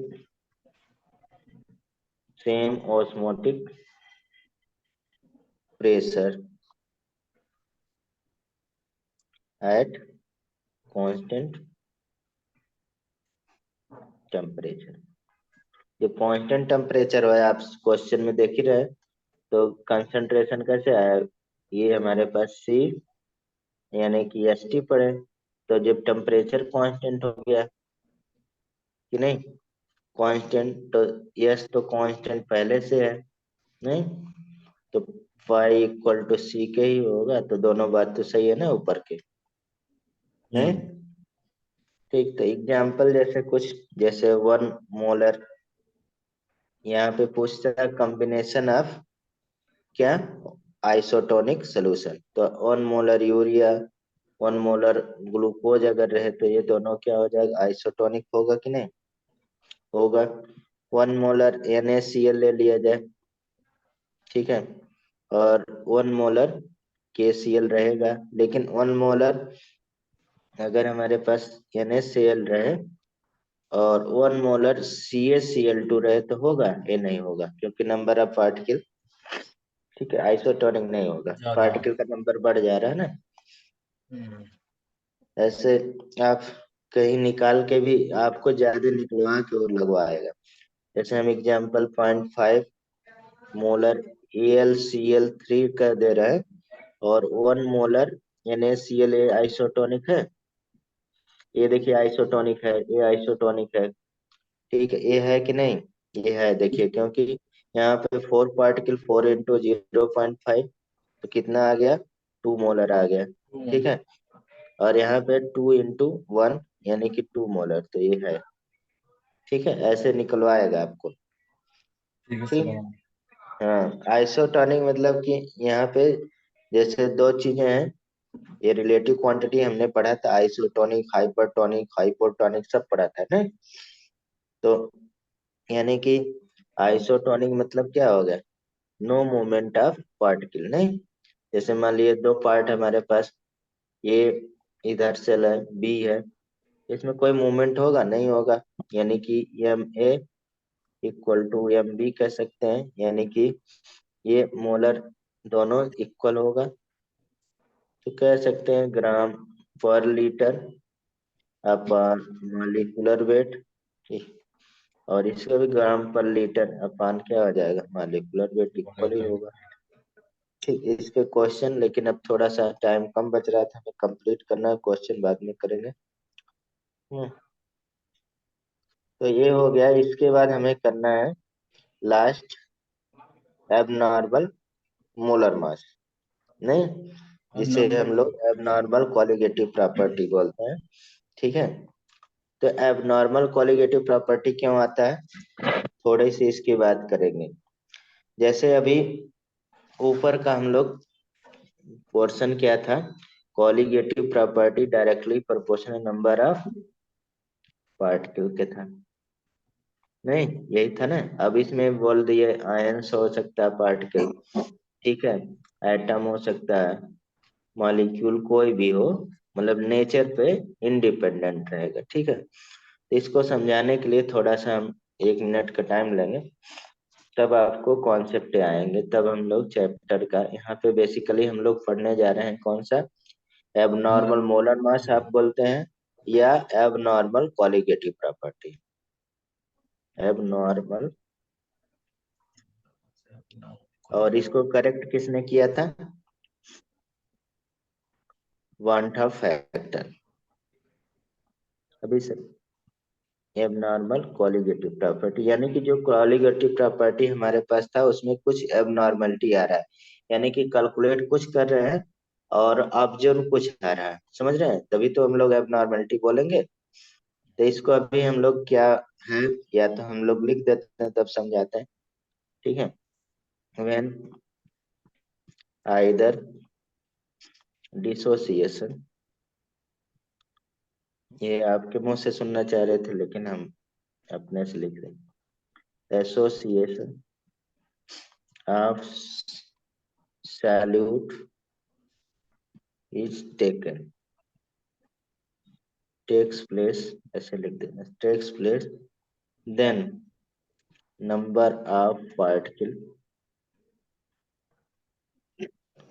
change, क्या हो जाए? Number of particle change in solution. तो due to which colligative colligative property, colligative property को हम लोग डेल्टा से शो करते थे, डेल्टा ऑफ सॉल्यूशन क्या हो जाएगा? गेट, या तो इंक्रीज हो जाएगा, इंक्रीजेज और डिक्रीजेज हो जाएगा, जैसा रहेगा। एसोसिएशन हो रहा है कि डिसोसिएशन, उस पर डिपेंड करेगा। कॉल्ड, इसी को हम लोग क्या कहेंगे? Abnormal colligative property. जैसे इसमें बेसिकली क्या आ रहा है कि अभी, अब आगे हम बताएंगे, ठीक है? अब यहाँ पे थमते हैं। जैसे एक, बस समझने के लिए, जैसे मान लीजिए एक मैं यहाँ पे एग्जाम्पल से आपको इशारा निकलवाता हूँ। जैसे मैंने यहाँ पे एक पॉइंट दे दिया, क्या दिया कि वाटर है, वाटर वस्तु, और सबको वाटर का बॉइलिंग पॉइंट पता है, कितना? 100 डिग्री सेल्सियस, कितना? At 1 atmospheric pressure. इसमें एटमॉस्फेरिक प्रेशर तो अभी कांस्टेंट ही रहेगा, सारा 1 एटमॉस्फेरिक प्रेशर पे ही हो रहा है। ठीक है, तो यहाँ पे हमने 3-4 कंटेनर आपको दे दिया। एक मैंने इसमें भर के आपको दे दिया शुगर, ठीक है, या ग्लूकोज। इसमें हमने भर के दे दिया NaCl, नमक का पार्टिकल। और इसमें हमने आपको भर के दे दिया 3 C6H5COH, यानी कि बेंजोइक एसिड दे दिया। ठीक है, समझ रहे हैं? 3 पार्टिकल रखा। अब हम बोले, ठीक है, कि वाटर का जो बॉइलिंग पॉइंट है 100 डिग्री सेंटीग्रेड है, आप हमें क्या करके दे दो, 110 डिग्री सेंटीग्रेड वाटर का बॉइलिंग पॉइंट दे दो करके। तो आपने क्या किया, मतलब अब इसमें से कंटेनर भरा हुआ, आपने बोला था, हमने ये बोला था कि जो qualitative property directly proportional number of particle पे डिपेंड करता है, उसके नेचर पे। तो यहाँ पे जितने भी कंटेनर है, किसी में से हम 10 पार्टिकल इसमें क्या करेंगे, ऐड कर देंगे। आप कहेंगे लो सर 10 पार्टिकल मैंने डाल दिया, किसका NaCl। बताइए, शुगर का मान लीजिए डाल दिया, तो आपका यहाँ पे 110 बढ़ गया। ठीक है, कोई चेंज है। लेकिन अगर आपने NaCl का, जैसे इन्होंने बोला, इन्होंने NaCl का उठा के डाल दिया, ठीक है, तो ये बढ़ा रहे थे 110। ठीक है, यानी कि कैलकुलेटेड क्या था, कैलकुलेटेड कॉलिगेटिव प्रॉपर्टी। अब देखिए यहाँ पे शुगर के रिस्पेक्ट में calculated colligative property and observe colligative property दोनों सेम आ गया, सेम हो गया ना। लेकिन अब ये कैलकुलेट करके चल रहे थे, हमने NaCl का पार्टिकल डाल रहे हैं, कितना 10 पार्टिकल इसका भी डाल रहे हैं, तो ये कैलकुलेट करके चल रहे थे 110 बढ़ेगा, बढ़ गया कितना, बढ़ गया 120 डिग्री सेल्सियस। ठीक है, अब ये बढ़ गया कितना, 120 डिग्री सेल्सियस। यानी कि ये ऑब्जर्व कॉलिगेटिव प्रॉपर्टी किसके रिस्पेक्ट में, जब आपने डाला क्या, NaCl का पार्टिकल। NaCl। ठीक है, तो यही क्या हो रहा है, अब नॉर्मेलिटी शो हो रहा है। अभी हमने बोला कि जो कॉलिगेटिव प्रॉपर्टी है और नंबर ऑफ पार्टिकल पे केवल डिपेंड करेगा, नेचर पे नहीं करेगा। अब यहाँ पे क्या हो रहा था कि आपने मतलब NaCl डाला तो 120 बढ़ जा रहा था, बढ़ना चाहिए था 110, नहीं। और शुगर का डाल रहे थे तो हमारे पास कांस्टेंट आ रहा था, उतना ही आ रहा था। अब आर्यन ने मान ले सोचा कि, इन्होंने सोचा कि हमने बेंजोइक एसिड का डाल दिया, तो ये बढ़ा रहे थे 110, और बेंजोइक एसिड डालने पे क्या हो जाएगा, बढ़ेगा कितना, ये पिंक वाला बेंजोइक एसिड है, तो ये बढ़ जा रहा है 105 डिग्री सेल्सियस। तो कैलकुलेटेड कितना था, 110, और 110, 105। ऑब्जर्व कितना हुआ, इतना हुआ। तो यानी कि यहाँ 105। पे, हाँ, 105 हुआ। तो यहीं पे आते हैं वन हाफ, तो वन सर हाफ। 5 ही तो एक्स्ट्रा होगा ना, मतलब 5 ही, अब क्योंकि देखिए ये एबनॉर्मेलिटी ऐसे ही होता है, ये तो एबनॉर्मेलिटी आप समझ गए ना, क्या है एबनॉर्मेलिटी, यानी कि ऑब्जर्व कॉलिगेटिव प्रॉपर्टी डिफरेंट है कैलकुलेटेड कॉलिगेटिव प्रॉपर्टीज, यही ना। तो यहाँ पे वन हाफ आते हैं, और वो बताते हैं जो भी हमारे आपके जितना भी आपने कॉलिगेटिव प्रॉपर्टी पढ़ा, ठीक है, वन हाफ, वन हाफ को जानते हैं ना कि नहीं जानते साइंटिस्ट है। हैं? वन हाँ। हाफ मतलब फर्स्ट नोबेल प्राइज पाए थे जो केमिस्ट्री में, ठीक है, हाँ। तो इसके लिए नहीं पाए थे वो, मतलब टेट्राहेड्रल के लिए पाए थे, कार्बन का। ठीक है, तो मीन्स मतलब कि यहाँ पे वन हाफ ने कहा कि हमारे नाम का क्या है, एक फैक्टर है, वन हाफ फैक्टर। उसको आप जितने भी कॉलिगेटिव प्रॉपर्टी आई मल्टीप्लाई कर देंगे तो आपका करेक्ट आंसर आएगा। ठीक है, जो आपने पढ़ा था, मतलब क्या पढ़ा था कि colligative property directly proportional number of particle, वही आएगा। तो यहाँ पे वही चीज हमने करने जा रहे हैं। तो अब उसको एक्सप्लेन भी करेंगे वन हाफ। ठीक है, यानी कि जो हमारे पास यहाँ पे डेल्टा क्या आ रहा है, एबनॉर्मल, एबनॉर्मल, एबनॉर्मल आ रहा है किसका, कॉलिगेटिव प्रॉपर्टी, डेल्टा से कॉलिगेटिव प्रॉपर्टी होता है आई देखिए इन्होंने बोला हमारे नाम का फैक्टर क्या करिए, मल्टीप्लाई करिए किसमें, जो नॉर्मल है। नॉर्मल। नॉर्मल, ये नॉर्मल मतलब कैलकुलेटेड जो है, यानी कि आई क्या हो गया यहाँ पे फॉर्मूला, आई क्या बन गया बताइए, आई इक्वल टू, आई बताइए, मतलब delta I equal F two, अब नॉर्मल पान डेल्टा एन नॉर्मल। हाँ, यानी कि हमारे पास क्या हो जाएगा, एक बिफोर हो जाएगा, एक आफ्टर हो जाएगा, या हम ऑब्जर्व क्वालिटेटिव प्रॉपर्टी और कैलकुलेटेड क्वालिटेटिव प्रॉपर्टी। अब इन्होंने बोला कि हमारे पास कैलकुलेटेड क्वालिटेटिव प्रॉपर्टी में क्या कर लीजिए, मल्टीप्लाई कर लीजिए, ये नॉर्मल क्वालिटेटिव प्रॉपर्टी है ना, ये अब नॉर्मल क्वालिटेटिव प्रॉपर्टी है, तो यहाँ पे क्या आ जाए, आई इक्वल टू, एक कौन सा है, एबनॉर्मल मीन्स मतलब ऑब्जर्व क्वालिटेटिव प्रॉपर्टी, और ये नॉर्मल मीन्स क्या कर रहा है, कैलकुलेटेड क्वालिटेटिव। तो ऑब्जर्व कैलकुलेटेड हो जाएगा ना। ऑब्जर्व क्वालिटेटिव प्रॉपर्टी अपान क्या हो जाएगा, नॉर्मल ये क्वालिटेटिव प्रॉपर्टी कह सकते हैं, या हमारे पास कैलकुलेटेड क्वालिटेटिव हाँ प्रॉपर्टी तो कर सकते हैं, यही फार्मूला बनाना है। हाँ ठीक, या इसे कैलकुलेटिव क्वालिटेटिव प्रॉपर्टी। अब यहाँ पे हम लोग मोलर मास चैप्टर में लिखा हुआ है, तो मोलर मास क्योंकि क्वालिटेटिव प्रॉपर्टी के इनवर्सली प्रोपोर्शनल होता तो आई क्या हो जाएगा, यानी कि नॉर्मल, नॉर्मल आर कैलकुलेटेड, हम दोनों बात लिख दे रहे हैं, कैलकुलेटेड मोलर मास, मास अपन क्या हो जाएगा, अपन ऑब्जर्व, ऑब्जर्व, या कह सकते हैं एक्सपेरिमेंटल, एक्सपेरिमेंटल मोलर मास, उल्टा हो जाएगा। ठीक है, यानी कि आई हमारे पास क्या बन गया यहाँ पे, एक पार्ट। अब ये चेंजेज क्यों हो रहा है, ये दो चेंजेज हो रहा है किस वजह से बताइए, एसोसिएशन हो रहा है, एक में डिसोसिएशन हो रहा है। तो यहाँ पे वानठाप ने एक्सप्लेन किया सारा कि मतलब दो वजह से यहाँ पे चीजें हो रही है, यानी कि चेंजेस, एक हो रहा है इफ, हमने ऊपर डिफिनेशन लिखा है, इफ क्या हो रहा है, इफ डिसोसिएशन हो रहा है, एसोसिएशन। डिसोसिएशन, या हमारे पास टेक्स प्लेस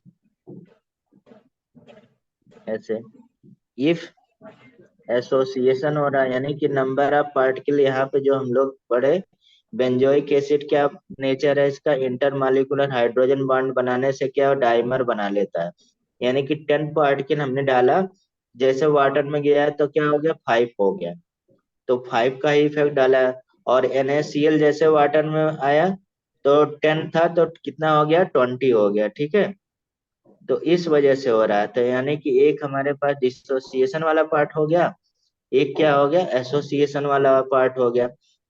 तो दूसरा क्या होगा, association, association is takes place.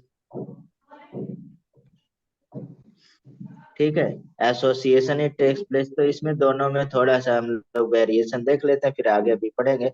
यानी कि इसमें क्या हो रहा है, डिसोसिएशन में नंबर ऑफ सॉल्यूट पार्टिकल क्या हो रहा है, जैसे वाटर में गया तो आयनाइजेशन की वजह से क्या हो रहा है, इंक्रीज हो रहा है, नहीं, क्यों, क्योंकि आयनाइज हो रहा है, यानी कि डिसोसिएशन हो रहा है, जब नंबर ऑफ पार्टिकल बढ़ गया तो हमारे पास क्या होगा, बॉइलिंग पॉइंट बढ़ जाएगा, या वेपर प्रेशर लोअर हो जाएगा, या फ्रीजिंग पॉइंट भी लोअर हो जाएगा, या क्वालिटेटिव प्रॉपर्टी कहेंगे बढ़ जाएगा पूरा, यानी कि क्वालिटेटिव प्रॉपर्टी। ठीक है, यानी कि हमारे पास चेंज क्वालिटेटिव प्रॉपर्टी क्या हो गया, इंक्रीज हो गया। इंक्रीज हो जाएगा जब डिसोसिएशन या आयनाइजेशन होगा। और तीसरा यहाँ पे मॉलिक्यूलर वेट क्या हो जाएगा, अरे मॉलिक्यूलर वेट डिक्रीज हो जाएगा। ठीक है, डिक्रीज था। यानी कि इसमें देखा जाए आई की वैल्यू जो है ग्रेटर देन 1 आ रहा है।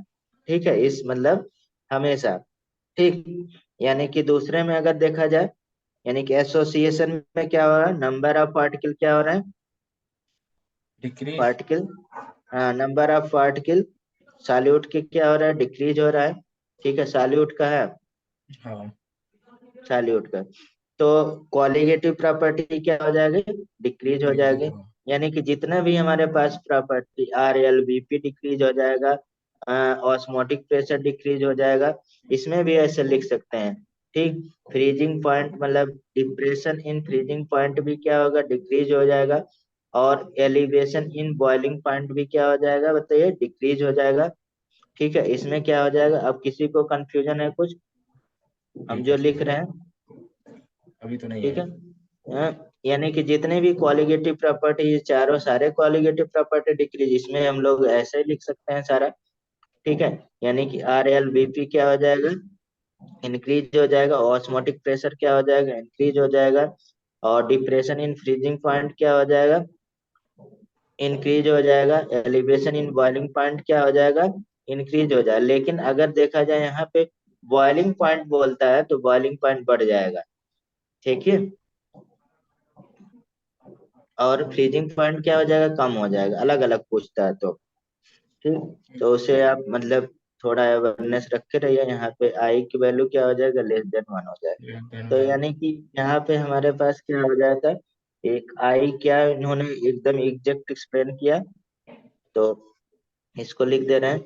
यानी कि इन्होंने बताया कि number of solute particle particle after dissociation, है डिसोसिएशन, या मतलब कह सकते हैं एसोसिएशन, नहीं, number of particle after dissociation या एसोसिएशन। ठीक है, ये हो गया। उसके नीचे क्या लिखते हैं, यानी कि नंबर ऑफ सॉल्यूट पार्टिकल क्या हो जाएगा, बिफोर, यानी कि उससे पहले बिफोर क्या हो जाएगा, डिसोसिएशन और एसोसिएशन। ठीक है, डिसोसिएशन या एसोसिएशन। अब यही फार्मूला है मेन, ठीक है। तो अब यहाँ पे हम लोग थोड़ा सा आई के बारे में बात कर लेते हैं, वान हाफ फैक्टर के बारे में। जैसे इन्होंने इतना सारा बताया, तो van't Hoff factor, van't Hoff factor जिसे हम लोग क्या बोल रहे हैं, आई बोल रहे हैं, ठीक है, इन्होंने बताया। तो अब यहाँ पे हम लोग वन हाफ फैक्टर निकालने के लिए दो पार्ट में कर दे रहे हैं। आपके सहूलियत के लिए मैं ऐसे क्लासिफाई कर रहा हूँ जिससे आप जल्दी से क्वेश्चन लगा लें इसका। ठीक, एक हम लोग यहाँ पे डिसोसिएशन का पार्ट ले लेते हैं, डिसोसिएशन, ठीक है, या आयनाइजेशन भी आप कहते हैं, आयनाइजेशन बेसिकली इलेक्ट्रोलाइट ही रहता है तो आयनाइजेशन। ठीक है, आप इलेक्ट्रोलाइट का आयनाइजेशन पढ़ चुके हैं, स्ट्रॉन्ग इलेक्ट्रोलाइट और वीक इलेक्ट्रोलाइट। ऐसे यहाँ पे हम लोग पढ़ेंगे एक एसोसिएशन, ठीक है, यानी कि एसोसिएशन नंबर ऑफ पार्टिकल क्या हो जा रहे हैं, जुड़ जा रहे हैं। तो इसमें दो पार्ट कर ले रहे हैं थोड़ा सा, यानी कि स्ट्रॉन्ग इलेक्ट्रोलाइट हमें दिखे तो हमारे पास 100% आयनाइजेशन हो जाएगा। ऐसे इसमें अगर हमारे पास डाइमर फॉर्मेशन हो रहा है, यानी कि एसोसिएशन हो रहा है 100%, तो उसको दो पार्ट हो गया। एक हमारे पास यहाँ पे when when 100% dissociation takes place, और 100% डिसोसिएशन किस में होता है, स्ट्रॉन्ग इलेक्ट्रोलाइट में टेक्स प्लेस।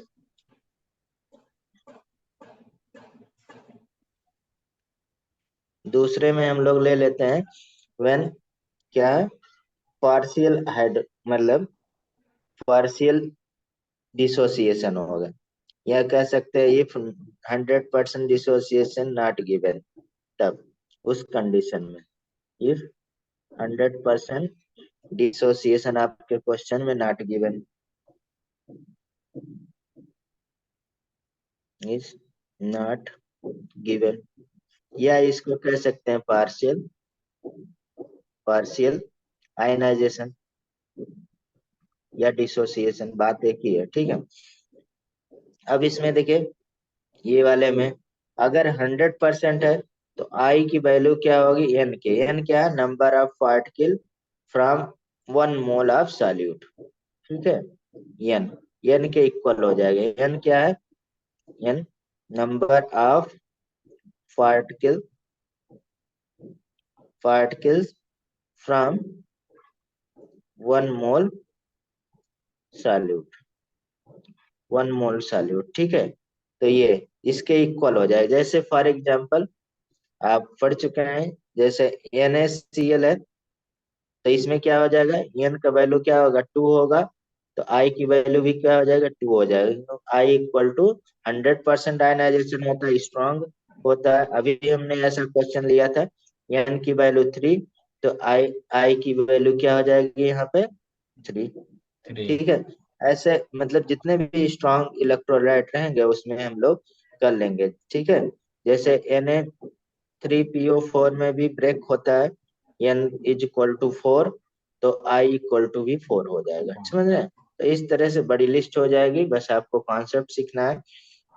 दूसरा, यहाँ पे हम पहले फार्मूला लिख दे रहे हैं, अभी कैसे आया उसको भी बता देंगे आपको, लेकिन फार्मूले से मतलब है, आप जैसे कि अगर देखा जाए तो हम लोग इक्विलिब्रियम पढ़ ही चुके हैं, तो आप फार्मूला अपने से भी बना सकते हैं। लेकिन अगर हमारे पास 100% आयनाइजेशन नहीं दिया है, तो I = हम लोग क्या लगाएंगे, 1 + N-1 और एल्फा। एल्फा क्या होता है, डिग्री ऑफ डिसोसिएशन होता है। ठीक, अब यहाँ पे डिग्री ऑफ डिसोसिएशन कितना था, अल्फा की वैल्यू 1 था। तो अगर हमें ये फार्मूला केवल पता है, ये वाला फार्मूला, तब भी हम लोग चाहे 100 रहे, चाहे इसमें 1 रख के आप देख लीजिए, उतना ही आएगा, यानी कि इक्वल आ जाएगा। देख लीजिए तुरंत ही, अल्फा क्या है, डिग्री ऑफ, आप पढ़ चुके हैं, इसको लिखने की जरूरत नहीं है, डिसोसिएशन। तो ये पार्शियल का रहेगा, तब आप लगाइएगा इसको। ठीक है, जब हमारे पास 100% न दिया रहे, क्वेश्चन हम लोग लगाएंगे। दूसरा पोर्शन हम लोग आते हैं, पहले इसको चार्ट कंप्लीट करते हैं।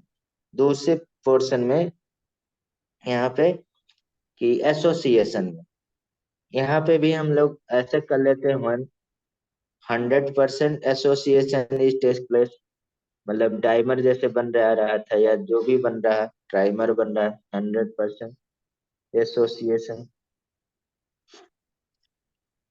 Is takes place.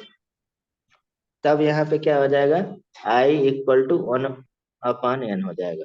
ठीक है, इनवर्स हो जाएगा ना, I = 1/n हो जाएगा। तब इसमें मान लीजिए डाइमर बना रहा है, तो क्या हो जाएगा, फॉर डाइमर, तो डाइमर क्या हो जाएगा, डाइमर के लिए बताइए, डाइमर के लिए N = 2 है, तो I क्या हो जाएगा, 1/2। ऐसे फॉर ट्राइमर अगर लिखा हुआ है क्वेश्चन में, ट्राइमर, तो N = 3, तो I क्या हो जाएगा, 1/3। तो इसको लिखने की जरूरत है। फॉर टेट्रामर, टेट्रामर में क्या हो जाएगा, N = 4, I क्या हो जाएगा, 1/4। ठीक है, ऐसे आपको बढ़ते जा रहा है। अगर हमारे पास 100% एसोसिएशन नहीं गिवन है, ठीक है, if not, if 100% association not given, या कह सकते हैं पार्शियल एसोसिएशन हो रहा है, जैसे उसमें हम लोग पार्शियल वर्ड यूज करें, पार्शियल एसोसिएशन, फिर कोने में लिखना बड़ा दिक्कत। तो यहाँ पे फार्मूले में क्या आ जाएगा, अब फार्मूला I = 1 ठीक है, N-1 और α/n, ऐसे भी कर सकते हैं। ये पूरा मन के है, ठीक, ये इससे यूज कर सकते हैं। ये कैसे आया हम लोग उसकी चर्चा करते हैं। ठीक है, अब इसमें अगर हमारे पास ऐसा रहे, तो ये तो हमने फार्मूला भी बता दिए सारे, आपको इतने से सारा क्वेश्चन लग जाएगा। ठीक है, लेकिन अगर एसोसिएशन डिसोसिएशन में अगर देखा जाए, जितने भी हम लोग फार्मूले पढ़े, यानी कि उधर वाला है, यानी कि एबनॉर्मल, एबनॉर्मल जो कॉलिगेटिव प्रॉपर्टी I × क्या हो जाएगा, कॉलिगेटिव प्रॉपर्टी ऑफ नॉर्मल हो जाएगा, नहीं, और पाई जो हमने पढ़ा I × हो जाएगा, तो क्या लगाएंगे, CST लगा देंगे, ICST। जितने लोअरिंग ऑफ वेपर प्रेशर पढ़े थे ये, नहीं, तो I = क्या हो जाएगा, weight M upon M capital W ऐसे पढ़े थे, ठीक है। और delta T B equal to I K B, ये में भी पढ़े थे, ठीक है। डेल्टा टी एफ पढ़े थे तो उसमें भी आई मल्टीप्लाई कर दिए, यही वन था आपने बोला। जो आपने जो भी चीज पढ़ा सब में क्या करिए, हमारे नाम से मल्टीप्लाई कर दीजिए तो आंसर आ जाएगा, समझ रहे हैं। तो ये हो गया। अब effective molar mass, molar concentration भी अगर देखा जाए ऐसे भी कभी कभी पूछा जाता है आपको, effective molar concentration, effective molar concentration, तो आप यहाँ पे effective concentration equal to i into molar concentration, ठीक है। ये ई नहीं होगा, ए सी होगा, ठीक है। तो ये होगा, आपको ये मतलब ऊपर जो आया है निकाल सकते हैं, जो फार्मूला बना है निकाल सकते हैं। ई सी देखिए इक्वल हम टू एक आई बता इंटू दे एम रहे हैं, सी। देखिए हाँ डिसोसिएशन का हम लोग बता दे रहे हैं, डिसोसिएशन का आप एसोसिएशन का खुद करिएगा, ठीक है यहीं पे, ठीक मैं लिख के दे दूंगा, ठीक है थोड़ा सर। टाइम। हाँ जैसे डिसोसिएशन में क्या है कि ए एन मान लेते हैं, ठीक, ए डिसोसिएट हो रहा है किसमें, एन ए में। तो आप जानते हैं जो हम लोग इनिशियल कंसंट्रेशन लेते थे, मान लीजिए 1 मान लेते हैं, 0 मान लेते हैं, यानी कि 100% हमारे पास मॉलिक्यूल है, ठीक। उसके बाद जो आयनाइजेशन कांस्टेंट का, तो 1 माइनस क्या हो जाएगा, अल्फा हो जाएगा कि नहीं, और इधर एन अल्फा आ जाएगा, ठीक। अब टोटल टोटल डिसोसिएटेड मोल निकालेंगे तो क्या हो जाएगा Aryan, 1 minus alpha plus n alpha, यही प्लस होगा ना, एन अल्फा, हाँ। 1 माइनस अल्फा प्लस अल्फा हो जाएगा। तो अभी हमने पढ़ा था ऊपर आई इक्वल टू, क्या पढ़े थे, देखिए मैंने यहाँ पे लिखा था, बोला था ये मेन है, the number of solute particle after dissociation association upon number of solute particle before, before, dissociation तो एसोसिएशन। बिफोर मतलब 1 हमने लिया है, ठीक है।